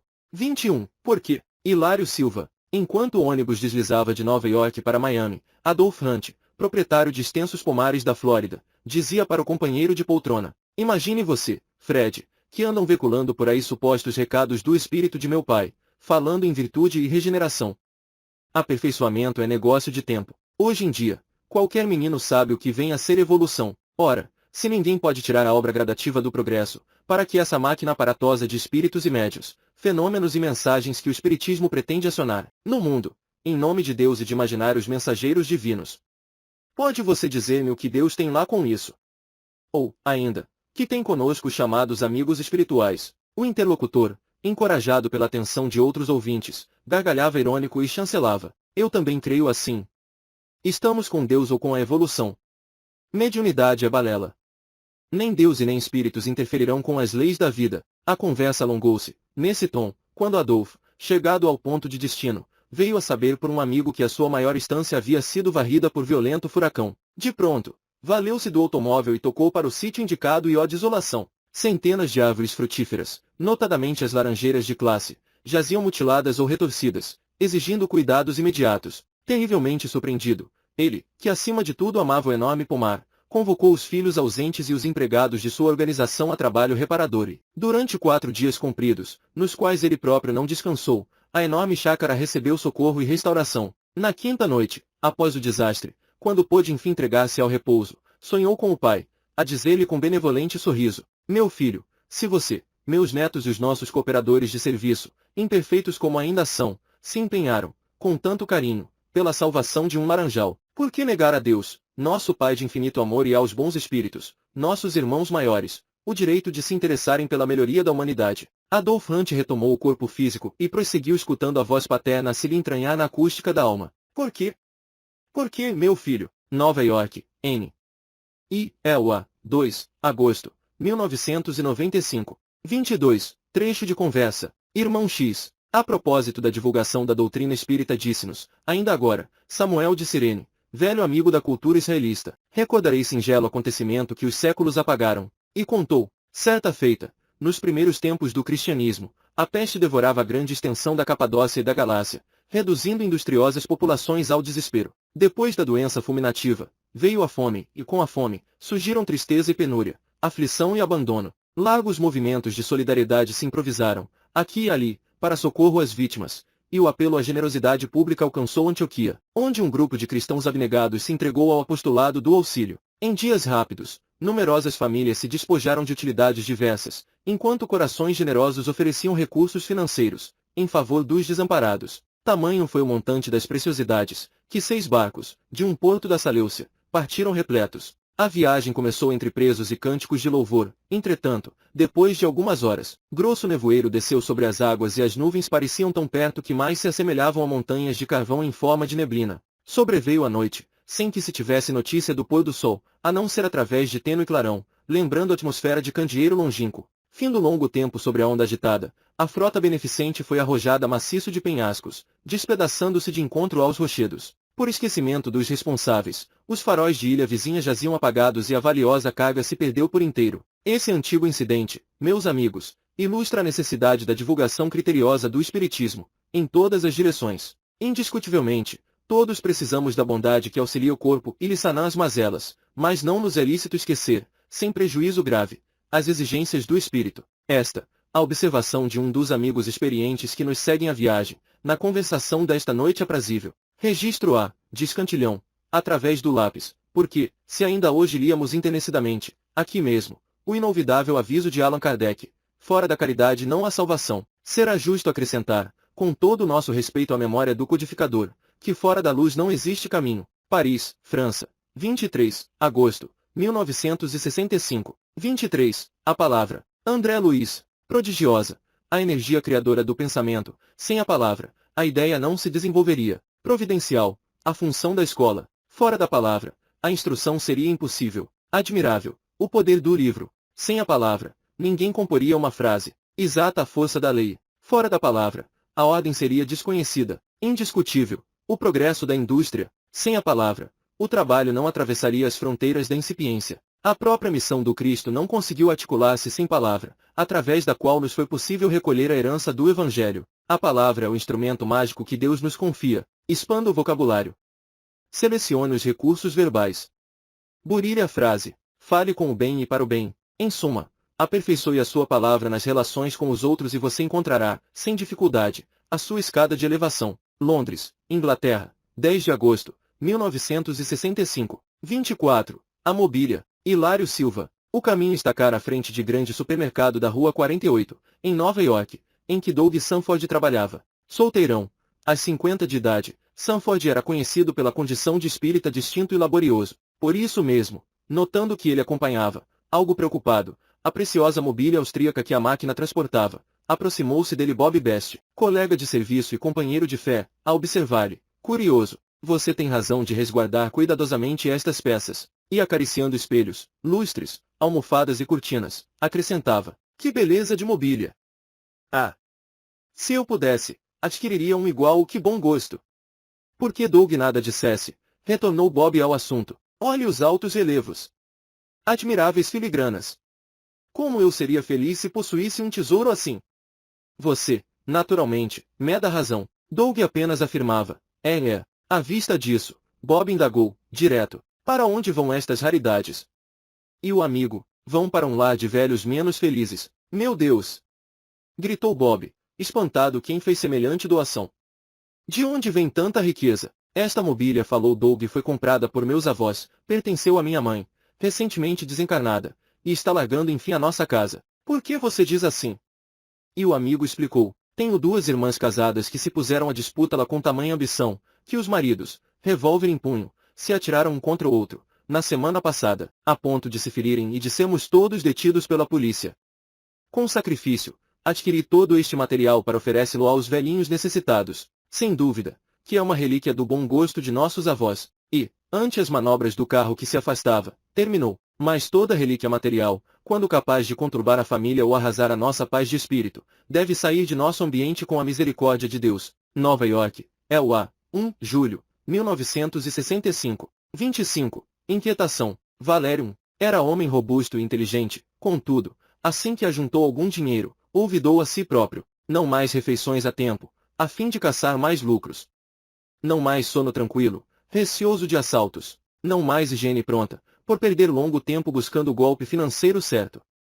Não mais distrações sadias, por medo de gastar, não mais amizades puras, de vez que em cada rosto imaginava alguém a procurar-lhe as pratas, e esse homem zeloso, tão zeloso que em nada mais pensava que não fosse em seu ouro, certa noite, sozinho, achou a tempestade que o sufocou num rio, em cheia inesperada, quando ia justamente cobrar de um devedor leve conta esquecida, e muito, muito antes do tempo assinalado compareceu, vencido, aos tribunais da morte, para saber, chorando, que preservara o ouro, apaixonadamente, mas perdendo a si mesmo. Observe o motivo de sua inquietação, seja casa ou dinheiro, posição ou destaque, fiscalize o seu zelo e equilibre a conduta, porquanto, além de Deus que é vida, em nossas vidas, posse alguma na terra pode encontrar valor, se você ganha tudo, afundando você. Silver Spring, Maryland, I.U.A. 10, junho, 1965. 26. Fé e cultura. Emmanuel, acolhei ao que é débil na fé, não, porém, para discutir opiniões. Paulo.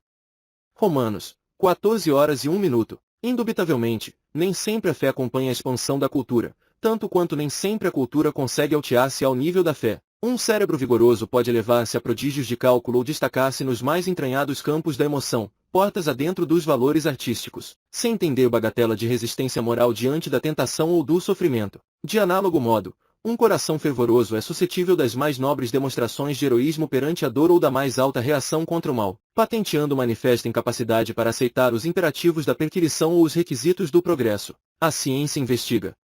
A religião crê. Se não é justo que a ciência imponha diretrizes à religião, incompatíveis com as suas necessidades do sentimento, não é razoável que a religião obrigue a ciência à adoção de normas, inconciliáveis com as suas exigências do raciocínio. Equilíbrio se-nos ao clima de entendimento, em todos os assuntos que se relacionem à fé e à cultura. Ou estaremos sempre ameaçados pelo deserto da descrença ou pelo charco do fanatismo. Auxiliemo-nos mutuamente. Na sementeira da fé, aprendamos a ouvir com serenidade para falar com acerto. Diz o apóstolo Paulo, acolhei ao que é débil na fé, não, porém, para discutir opiniões. É que para chegar à cultura, filha do trabalho e de verdade, o homem é naturalmente compelido a indagar, examinar, experimentar e teorizar, mas, para atingir a fé viva, filha da compreensão e do amor, é forçoso servir.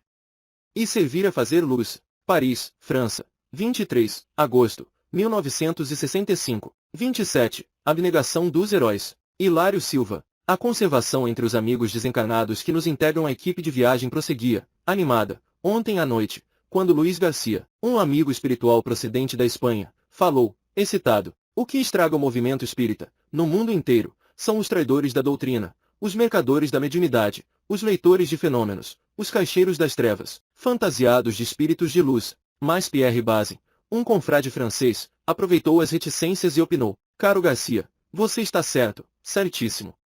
Os que abusaram da faculdade e recursos sagrados, a detrimento do espiritismo, nos fizeram e nos fazem ainda imenso mal. No entanto, você e nós não podemos esquecer os milhares de médiuns e companheiros outros de nossa causa que triunfaram, brilhantemente, nos seus deveres, perante a espiritualidade maior no último século, o primeiro de nossas atividades. A sociedade humana não lhes enxergou o trabalho, o devotamento, a humildade, o sacrifício. Passaram, aos milhares, na arena física, criando condições favoráveis ao progresso, impedindo desastres morais, educando coletividades e erguendo corações para o futuro. Diante desses heróis anônimos, os vendilhões do tempo são pequena minoria. Bazin fitou-nos de significativa maneira, indagando em seguida: sabem por quê? E finalizou: isso acontece, meus amigos, porque, de modo geral, o mundo é míope para ver a abnegação, mas tudo que se relaciona com a traição atinge logo intensa publicidade. Porque o mundo entende disso muito bem. Paris, França, 22, julho, 1965. 28. Na seara do auxílio. Emmanuel. Suportando-vos uns aos outros e perdoando-vos uns aos outros, se algum tiver queixa contra o outro, assim como Cristo vos perdoou, assim fazei vós também.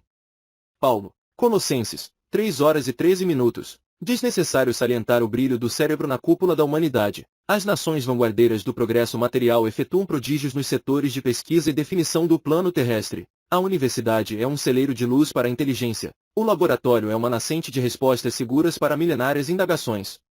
Entretanto, na esfera do espírito, sobram discórdias e desesperos, desgosto e desilusão. Todos nos referimos, inquietos, às calamidades da guerra, à proliferação do vício, aos estrados do ódio ou às deturpações da cultura. Conscientes dos prejuízos e desastres que nos impõem ao caminho comum, assinalamos, aqui e além, lutas ideológicas, conflitos raciais, insânia e egoísmo. Que fazemos nós, na condição de aprendizes do Cristo, para o reequilíbrio do mundo? Achamo-nos convencidos de que a violência não extingue a violência. Além disso, não ignoramos que Jesus nos chamou, a fim de compreendermos e auxiliarmos, construirmos e reconstruirmos para o bem de todos. Pensemos nisso. Não alegues isolamento ou pequenez para desistir do esforço edificante que nos compete. Uma fonte humilde garante oásis na terra seca, e apenas uma lâmpada acesa vence a força das trevas. A harmonia do todo vem da fidelidade e do serviço de cada um. Trabalhemos unidos pela edificação da terra melhor. Comecemos ou recomecemos a nossa tarefa, baseando a própria ação no aviso de Paulo, suportando-nos uns aos outros e perdoando-nos mutuamente. Nova York, EUA, 4, julho, 1965. 29. Processos obsessivos. Kelvin Van Dine. Não raro auscultamos os processos obsessivos quando se encontram francamente instalados. No entanto, sabemos que a desagregação do equilíbrio mental, quando os problemas pertencem nitidamente ao espírito, leva um tempo. A sabedoria da vida não constitui o sistema nervoso para colapsos a troco de bagatelas. Encontramos, desse modo, em toda parte do plano físico, os que se acham na fase prévia de segregação na enxovia da alma. Sofreram ou se desenganaram em algum item da experiência humana e instintivamente entregam a chave do controle de si mesmos a inteligências outras que os espreitam na sombra. Do ressentimento passam à mágoa crônica. Da excitação se transferem à cólera sistemática. Daí seguem adiante até adquirirem um lugar destacado na patologia da mente. Quando você se identifica nessa posição fronteiriça, capacite-se da necessidade que pode perfeitamente salvar-se, expedindo um SOS, e comece a derribar a cadeia mental que lhe ameaça a integridade, reunindo as suas forças em oração. Não espere o naufrágio. Em seguida, repare as suas forças orgânicas através do auxílio medicamentoso à altura de suas exigências fisiológicas, imitando o cuidado do mecânico que restaura a casa de máquinas do navio, e prossiga no rumo certo. Esse rumo certo na temática da obsessão é a continuidade da viagem terrestre sem ancoragem que não seja aquela programada para deveres nos portos de escala às prestações de serviço aos outros. Nada de parar sobre recifes de perturbação ou vascular o bojo das ondas de treva. Caminhar à frente. Esquecer-se em favor de outros viajantes. Se você enfrenta um problema assim sutil da fronteira entre o equilíbrio e o desequilíbrio, observe que, na maioria das circunstâncias, você traz o recinto da mente cerrado ao auxílio dos outros. São pensamentos de desânimo, cansaço, tristeza ou tentação que se agigantaram. Foram eles diminutas brechas de sombra, na cidadela do espírito, que serviram de miragazuas cruéis de velhos adversários dos caminhos percorridos em outras existências. Não permita que esse lhe derruam as portas defensivas. Reaja, mas conserve a certeza de que a única reação construtiva é a de sua própria renunciação aos caprichos e preconceitos do círculo pessoal, com serviço desassombrado e desinteressado ao próximo. Milhares ou talvez milhões de companheiros no mundo estão hoje no cairel da obsessão, quais viajores descuidados no dorso do abismo. Há socorro e libertação para todos, desde que cada um se disponha a renovar-se para o bem, renovando os agentes espirituais que lhes assessoram a vida. Nova York, N. I. E.U.A. 28, julho, 1965, 30. Estudo na parábola. Irmão X. Comentávamos a necessidade da divulgação da doutrina espírita, quando o Rabi Zohar ben Osias, distinto orientador israelita, hoje consagrado às verdades do Evangelho no mundo espiritual, pediu licença a fim de parafrasear a parábola dos talentos, contada por Jesus, e falou: simples, meus amigos, o Senhor da Terra, partindo, em caráter temporário, para fora do mundo, chamou 3 dos seus servos e, considerando a capacidade de cada um, confiou-lhes alguns dos seus próprios bens, a título de empréstimo, participando-lhes que os reencontraria, mais tarde, na vida superior. Ao primeiro transmitiu o dinheiro, o poder, o conforto, a habilidade e o prestígio. Ao segundo concedeu a inteligência e a autoridade e ao terceiro entregou o conhecimento espírita. Depois de longo tempo, os 3 servidores, assustados e vacilantes, compareceram diante do Senhor para as contas necessárias. O primeiro avançou e disse: Senhor, cometi muitos disparates e não consegui realizar-te a vontade, que determina o bem para todos os teus súditos, mas, com os 5 talentos que me puseste nas mãos, comecei a cultivar, pelo menos com pequeninos resultados, outros 5, que são o trabalho, o progresso, a amizade, a esperança e a gratidão, em alguns dos companheiros que ficaram no mundo. Perdoa-me, ó divino amigo, se não pude fazer mais. O Senhor respondeu tranquilo: bem está, servo fiel, pois não erraste por intenção. Volta ao campo terrestre e reinicia a obra interrompida, renascendo sob o amparo das afeições que ajuntaste. Veio o segundo e alegou: Senhor, digna-te desculpar minha incapacidade. Não te pude compreender claramente os desígnios que preceituam a felicidade igual para todas as criaturas e perpetrei lastimáveis enganos. Ainda assim, mobilizei os 2 valores que me deste, e, com eles, angariei outros 2 que são a cultura e a experiência para muitos dos irmãos que permanecem na retaguarda. O excelso benfeitor replicou, satisfeito: bem está, servo fiel, pois não erraste por intenção. Volta ao campo terrestre e reinicia a obra interrompida, renascendo sob o amparo das afeições que ajuntaste. O terceiro adiantou-se e explicou: Senhor, devolvo-te o conhecimento espírita, intocado e puro, qual o recebi de tua munificência. O conhecimento espírita é luz, Senhor, e com ele, aprendi que a tua lei é dura demais, atribuindo a cada um conforme as próprias obras. De que modo usar uma lâmpada assim, brilhante e viva, se os homens na terra estão divididos por pesadelos de inveja e ciúme, crueldade e ilusão? Como empregar o clarão de tua verdade sem ferir ou incomodar? E como incomodar ou ferir, sem trazer deploráveis consequências para mim próprio? Sabes que a verdade, entre os homens, cria problemas onde aparece. Em vista disso, tive medo de tua lei e julguei como sendo a medida mais razoável para mim o acomodar-me com o sossego de minha casa. Assim pensando, ocultei o dom que me recomendaste aplicar e restituo-te semelhante riqueza, sem o mínimo toque de minha parte. O sublime credor, porém, entre austero e triste, ordenou que o tesouro do conhecimento espírita lhe fosse arrancado e entregue, de imediato, aos 2 colaboradores diligentes que se encaminhariam para a terra, de novo, declarando, incisivo: servo infiel, não existe para a tua negligência outra alternativa senão a de recomeçares toda a tua obra pelos mais obscuros entraves do princípio. Senhor! Senhor!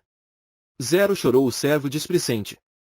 Onde a tua equidade? Deste aos meus companheiros o dinheiro, o poder, o conforto, a habilidade, o prestígio, a inteligência e a autoridade, e a mim concedestes tão só o conhecimento espírita. Como fazes cair sobre mim todo o peso de tua severidade? O Senhor, entretanto, explicou brandamente: não desconheces que te atribuí a luz da verdade como sendo o bem maior de todos. Se ambos os teus companheiros não acertaram em tudo, é que lhes faltava o discernimento que lhes podias ter ministrado, através de corrigir amando e trabalhar instruindo. Escondendo a riqueza que te emprestei, não só te perdeste pelo temor de sofrer e auxiliar, como também prejudicaste a obra deficitária de teus irmãos, cujos dias no mundo teriam alcançado maior rendimento no bem eterno, se houvessem recebido o quinhão de amor e serviço, humildade e paciência que lhe negaste. Senhor! Senhor! Por quê? Soluçou o infeliz: por que tamanho rigor, se a tua lei é de misericórdia e justiça? Então os assessores do Senhor conduziram o servo desleal para as sombras do recomeço, esclarecendo a ele que a lei, realmente, é disciplina de misericórdia e justiça, mas com uma diferença. Para os ignorantes do dever, a justiça chega pelo alvará da misericórdia, mas, para as criaturas conscientes das próprias obrigações, a misericórdia chega pelo cárcere da justiça. Londres, Inglaterra, 10 agosto, 1965, 31. 20 questões com Gabriel Delany. André Luiz, presente Gabriel Delany, um dos mais destacados continuadores de Allan Kardec. Em nossa reunião desta noite, formulamos respeitosamente para ele as questões que passamos a enumerar. 1. Caro amigo, estimamos colocar-nos na posição de nossos, ainda encarnados, para endereçar-lhe algumas perguntas de suma importância para eles que militam no plano físico. Prossegue em sua ação espírita de outro tempo, não obstante residindo agora além da Terra. Sim, tanto quanto possível, dentro das minhas reduzidas possibilidades. 2. Que nos diz acerca do espiritismo, na França? Não nos é lícito dizer haja alcançado o nível ideal. 3. Em se tratando do berço de Allan Kardec, se-nos-á permitido indagar a razão disso. Não podemos esquecer que a França nos últimos 20 lustres sofreu a carga de 3 grandes guerras que lhe impuseram sofrimentos e provas terríveis. 4. Considera que isso tenha atrasado a marcha do espiritismo. De modo algum. Legiões de companheiros da obra de Allan Kardec reencarnaram, não só na França, mas igualmente em outros países, notadamente no Brasil, para a sustentação do edifício kardeciano. 5. Acredita que a Europa retomará a direção do movimento espírita. Antes de tudo, devemos considerar que a Europa assemelha-se, atualmente, a vasto campo de guerra ideológica, que está muito longe de terminar. 6. Admite que os princípios espíritas estão caminhando lentamente no mundo. Não penso assim. As atividades espíritas contam pouco mais de um século e um século é período demasiado curto em assuntos do espírito. 7. Muitos amigos materra são de parecer que os mensageiros da espiritualidade superior deveriam patrocinar mais amplas manifestações da mediunidade de efeitos físicos para benefício dos homens, como sejam materializações e vozes diretas.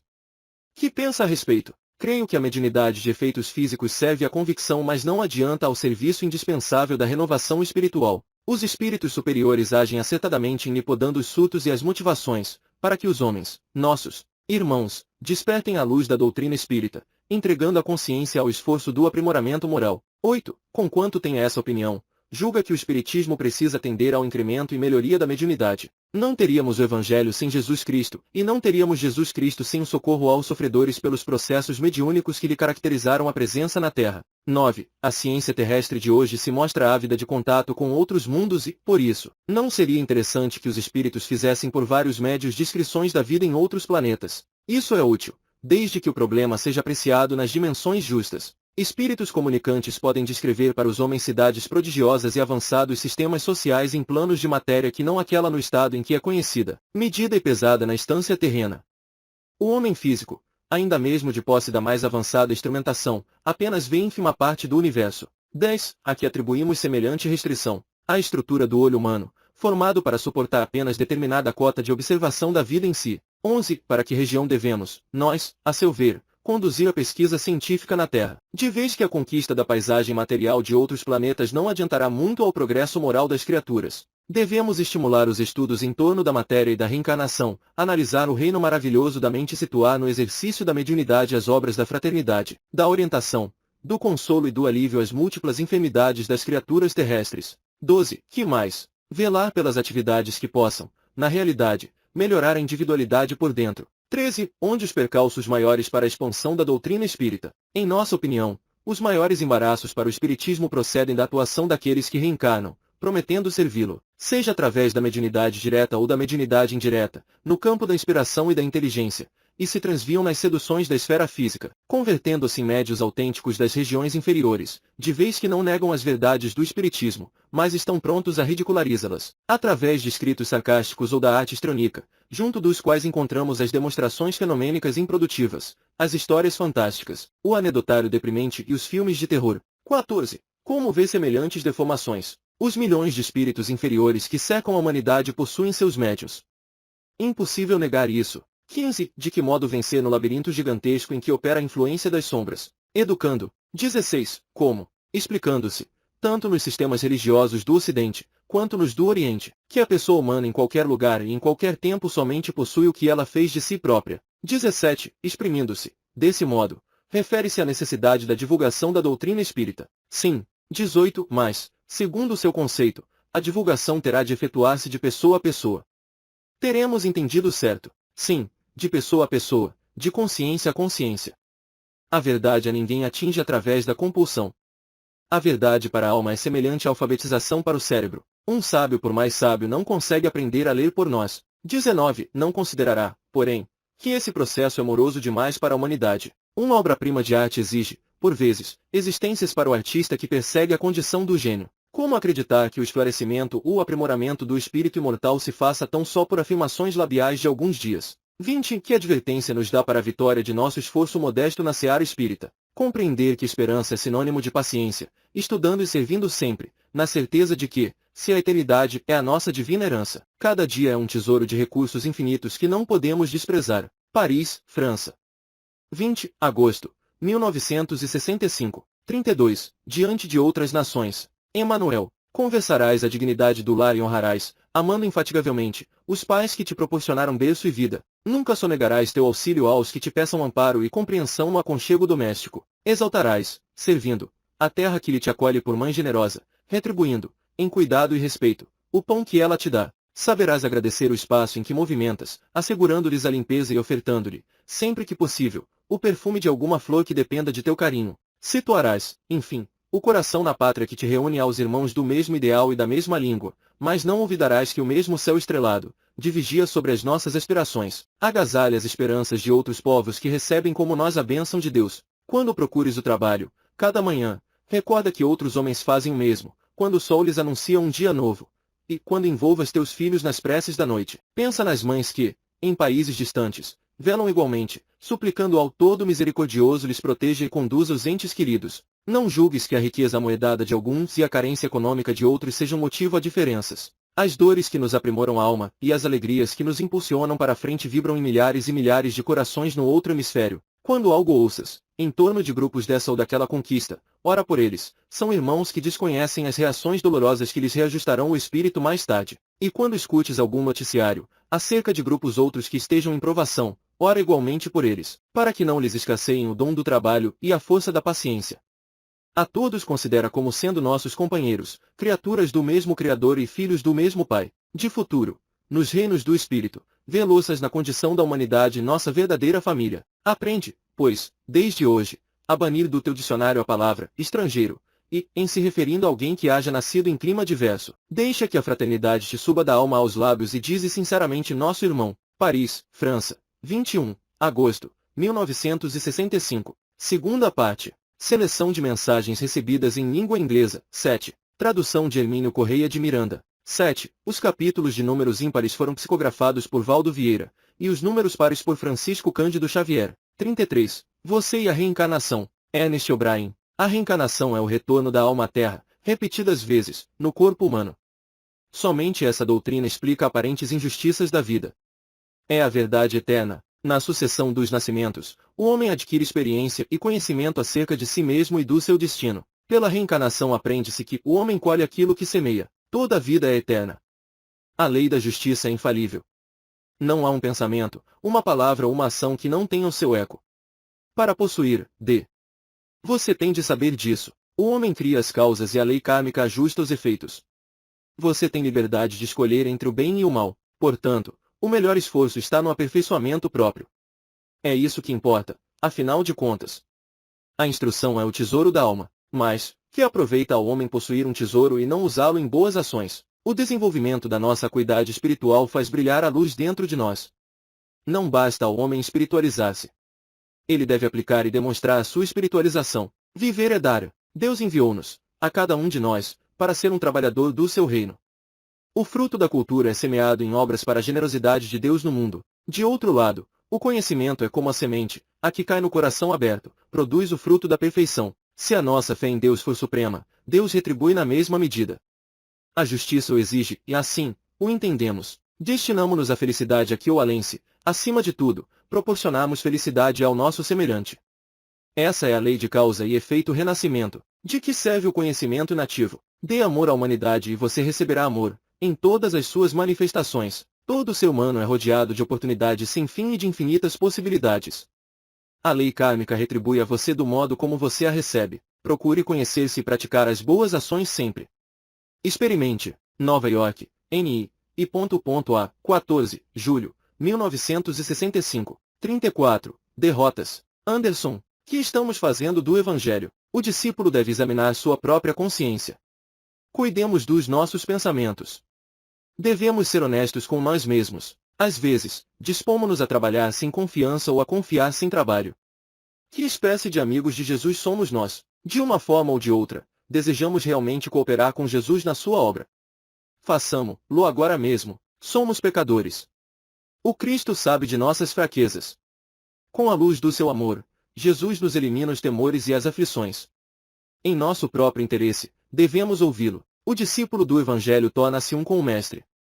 Cada qual de nós pode, em seu próprio coração, ser um relicário dentro de si mesmo, iluminado pela verdade divina. Às vezes, não podemos remover as circunstâncias e tentações sob as quais nossas tarefas devem ser realizadas, mas Jesus pode fazê-lo. Por que procuramos retirar a força do nosso Salvador de dentro de nós?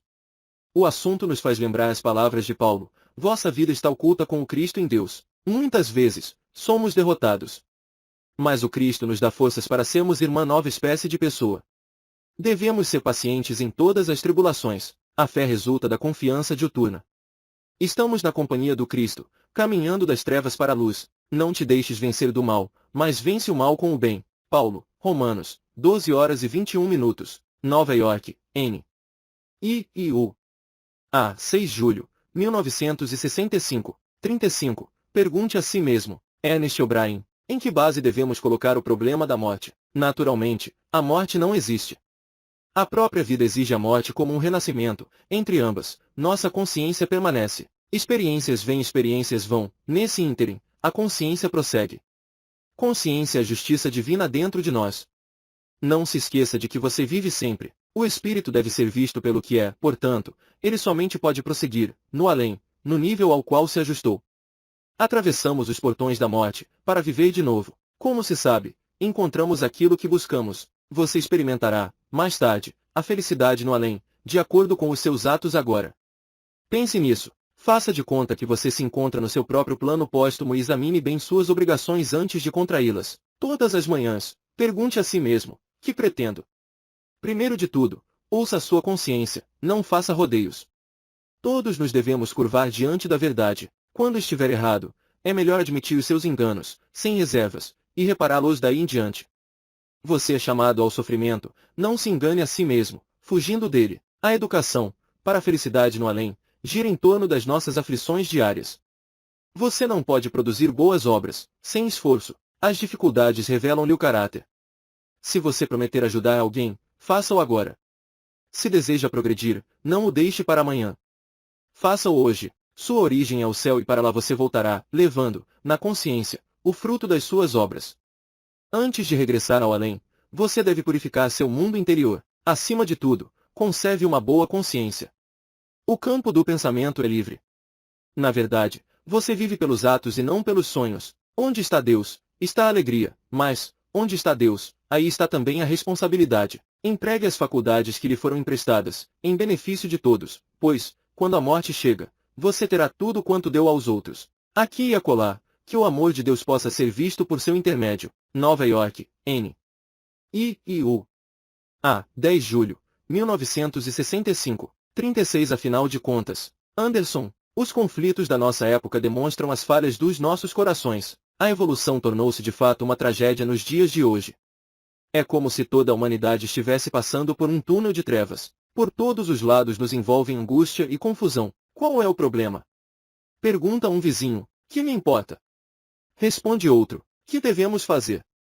Continuemos o nosso trabalho, pois as palavras do Cristo não mudaram. A despeito de todas as dificuldades, o Evangelho tem resposta para todos os problemas espirituais. Não servimos por nossa própria causa, mas por Ele. Jesus é o coração do Evangelho. O que de melhor existe, no caminho para Deus, gira em torno dele. Na verdade, o que podemos realizar é sempre muito pouco. Contudo, não nos devemos esquecer de que uma grande cidade começa com uma pequena pedra. Estamos na vida cristã destinados ao reino de Deus. Podemos parar, caminhar lentamente, ou um pouco mais depressa. A despeito de nossas falhas, é importante, para os nossos interesses agora, que, como cristãos, não hesitemos em formar ao lado de Jesus. Afinal de contas, a questão é séria e este é o mais importante problema da vida cristã. O Cristo avalia as nossas vidas, não em termos de inteligência ou fortuna, mas pelo serviço prestado a todas as criaturas. Se alguém me serve, Siga-me, e onde eu estiver, estará ali também o que me serve. Se alguém me servir, meu Pai o honrará. Jesus, João, 12 horas e 26 minutos, Silver Spring, Maryland, U.A. 10, junho, 1965, 37, Vida após vida, Anderson. A nem todos é dada da sabedoria, mas todos possuem o dom de testemunhar, por meio das suas experiências diárias, o amor ao próximo. Na verdade, nossa condição social, cor ou raça, idade ou nacionalidade, não nos impedem o dever de servir. Somos chamados a praticar o bem em todas as oportunidades. Deus é amor. Ninguém é totalmente bom e ninguém é totalmente mau. Cada um de nós está situado numa rota de desenvolvimento para alcançar planos mais elevados de atividade. Deus guardou como relíquia seus divinos atributos dentro de nós. À medida que subimos, a evolução é expressa pelas palavras equilíbrio, amor e luz. Sejamos progressistas com Jesus. Como poderemos fazê-lo? Primeiro, servindo. O aperfeiçoamento espiritual é a experiência da alma humana, vida após vida, repetidas vezes. Nosso atual conhecimento projeta-se sobre um largo período de tempo do passado. O campo de experiência varia de homem para homem. Cada criatura humana somente existe no lugar a que ela mesma se ajustou. Ninguém pode fugir daquilo que está em sua própria consciência. Na verdade, a morte não existe. Mesmo vivendo em nosso corpo terreno, nossa vida continua no além, de acordo com os nossos pensamentos. Por conseguinte, voltamos ao mundo físico, pelo renascimento, para conquistar a perfeição, até que consigamos completo comando dos nossos impulsos e funções. Não te maravilhes de eu te dizer, importa-vos nascer outra vez. Jesus, João, 3 horas e 7 minutos, Nova York, N. A. 7, julho, 1965, 38. Trabalhe e conserve a fé. Ernest O'Brien. Onde está o amor? Está Deus, e onde está o amor? Está a alegria. As melhores disposições da vida estão em harmonia com o grande objetivo da vida. Se o nosso caminho é difícil e obscuro, o amor de Deus nos dará força e orientação íntima. Você acredita na imortalidade? Então, anime-se. Acredite ou não, você vive no além, mesmo enquanto no corpo terreno. O pessimista gosta de fechar os olhos à luz e visualizar as trevas. No mundo, você tem a sua parcela de dor e de tribulação, mas Deus está do seu lado. Você não trabalha sozinho. Você sabe disso. Um problema se torna difícil somente quando você o supõe difícil. Mentalize um objetivo definitivo, exatamente o que você deseja fazer. Tenha confiança em si, ajude-se a si mesmo. Quando aceitamos as bênçãos de Deus, a vida se enche de paz e de felicidade, dentro de nós e à nossa volta. Se você cometer erros, recomece. Seja construtivamente autocrítico. Não se perturbe. Leve a alegria consigo e caminhe para a frente. Conserve o espírito aberto. Seus pensamentos são importantes, muito importantes. Não há trevas que tenham poder sobre a luz. Deus lhe fala através da voz da consciência. Seja calmo, porém, ativo. Não desperdice tempo. Seja um voluntário que age, que dá e recebe. Tenha confiança no seu esforço e dedique-se completamente a ele. Ajude e será ajudado. A vida terrena é uma escola. Há nela uma lição para cada um de nós. Esteja tranquilo, trabalhe e conserve a sua fé em Deus. Nova York, N. A. 12, julho, 1965, 39. O poder da prece. Anderson. Podemos ser tentados a encolher os ombros ante os poderes do mal. Como vencer a tentação? Que a fé se manifeste em nós. Precisamos ver as lições do Cristo em todas as circunstâncias. Crescemos no amor de Jesus, vivendo pela fé, cada dia que passa. O discípulo propõe e o mestre dispõe. Muitas pessoas consomem suas vidas sempre aflitas e enraivecidas diante de qualquer ninharia. Dão a impressão de viver no egoísmo e na crueldade, em constante insatisfação. Como podemos evitar essa falha? Primeiro, é preciso mudar a atitude de autolamentação para a de coragem e luta. Além disso, temos de nos vacinar contra o medo. O poder da prece é a nossa força. Alguns dos seus frutos são a paz, a esperança, a alegria, o amor e a coragem. Confiamos em Jesus. Por conseguinte, por que não buscá-lo sempre para aquilo de que necessitamos? Ele disse, o reino de Deus está em vós. Nunca nos deveríamos esquecer dos propósitos divinos e da orientação divina. Cada alma tem seu próprio crédito. A fé se revela nos atos. Quando o homem ajuda alguém em nome do Cristo, o Cristo responde a esse homem, ajudando por meio de alguém. No entanto, temos de orar sempre. Não devemos subestimar o valor da nossa comunicação com Deus. Teremos de atravessar épocas difíceis. Estamos deprimidos. Continuemos a orar. A prece é luz e orientação em nossos próprios pensamentos. 20. Retirai-vos para algum lugar deserto e descansai um pouco. Porque eram muitos os que entravam e saiam e não tinham tempo para comer.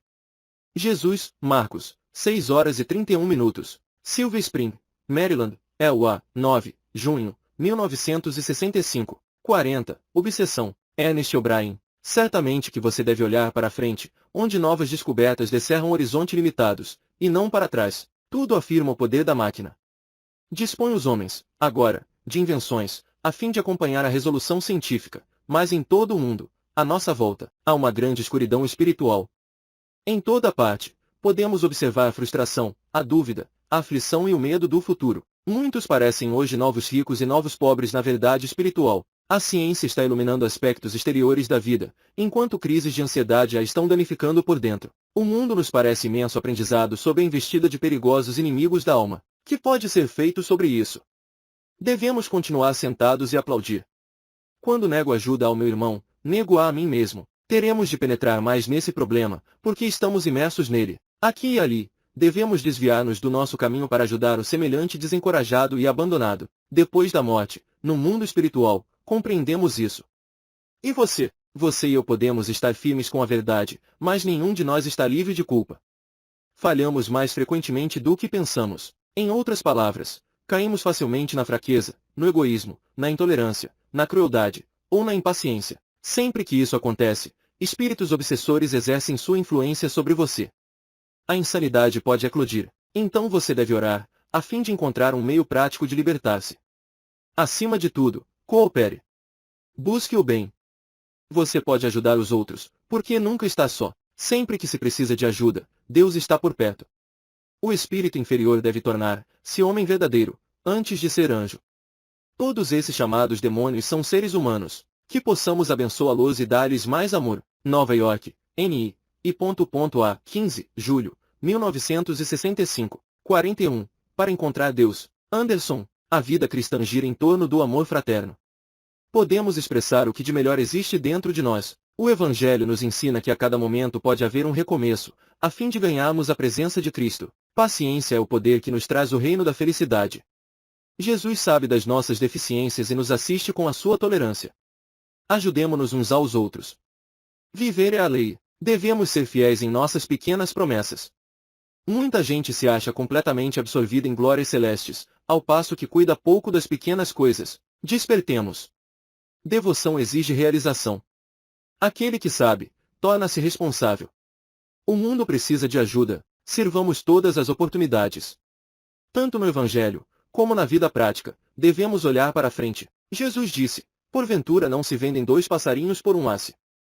E nenhum deles cairá sobre a terra sem vosso Pai, e até mesmo os cabeços da vossa cabeça, todos eles estão contados. Não podemos medir a glória de Deus em torno de nós, mas podemos reconhecer os divinos atributos de Deus através do nosso amor ao semelhante. Tanto quanto se sabe, a definição do Novo Testamento, Deus é amor, e aquele que se demora no amor, demora-se em Deus e Deus está nele, encerra a promessa de que, vivendo e praticando o amor puro, o homem finalmente alcançará o estado de união com seu Criador, para sempre. Desejaríamos encontrar a Deus. Então precisamos seguir a Jesus Cristo. Servir com Ele é aliviar os problemas da vida. As coisas de Deus não nos chegam por acaso. A felicidade e a paz, no reino da alma, vêm dos trabalhos do amor. Quando encontramos amor em nossos corações, Jesus lá está. Porque onde está o teu tesouro, aí também está o teu coração. Jesus, Mateus, 6 horas e 21 minutos. Nova York, N.I. A. 9, julho, 1965. 42. Família. Ernest O'Brien. Tremenda surpresa ocorre em nossa mente no momento da morte. A despeito de nossas próprias opiniões anteriores, continuamos vivos. O corpo retorna ao reino inorgânico, sujeito que está à mutação universal, enquanto reconhecemos que a morte é renascimento. A forma se dissolve, mas a alma é a mesma. O espírito levanta-se do cérebro desertado e assim se torna um novo ser. Durante essa transformação, as sensações físicas nos chamam de volta. Enquanto isso acontece, a consciência desperta.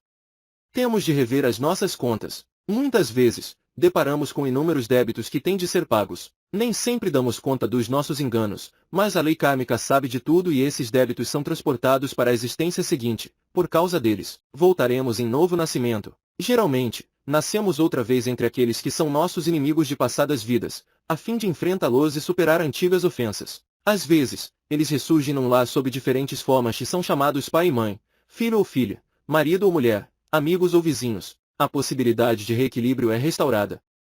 A prática do amor abre as portas da compreensão. Se erros foram cometidos ontem, precisamos corrigi-los hoje. A reencarnação traz esclarecimentos acerca das aversões e das súbitas hostilidades nos círculos familiares que, aparentemente, não têm sentido. Por essa razão, temos em nosso lar terreno uma escola de redenção, na qual o sofrimento atinge a sua finalidade. Os obstáculos, numa família, podem ser a maneira pela qual o amor encaminha uma existência melhor, pois que paciência gera força. Não apenas a disciplina numa família é essencial, mas o lar exige que você se torne altruísta e tenha consideração pelos outros. Isto não pode ser alcançado com promessas e ostentações. Essa conquista é realizada no silêncio da alma, no seu ensejo de assegurar a felicidade aos seus próprios parentes. Esteja atento à caridade no seu próprio lar. Faça bom emprego das vantagens do momento que passa. Quase sempre, você se encontrará numa família com a finalidade de trabalhar pela sua própria purificação. Não a retarde. Você terá de prestar contas à vida. A oportunidade lhe está ao alcance. Procure-a, mar e esquecer no lar, mais e mais. Se está fazendo isso, você poderá dizer, venci. Nova York, N.I. A. 9, julho, 1965.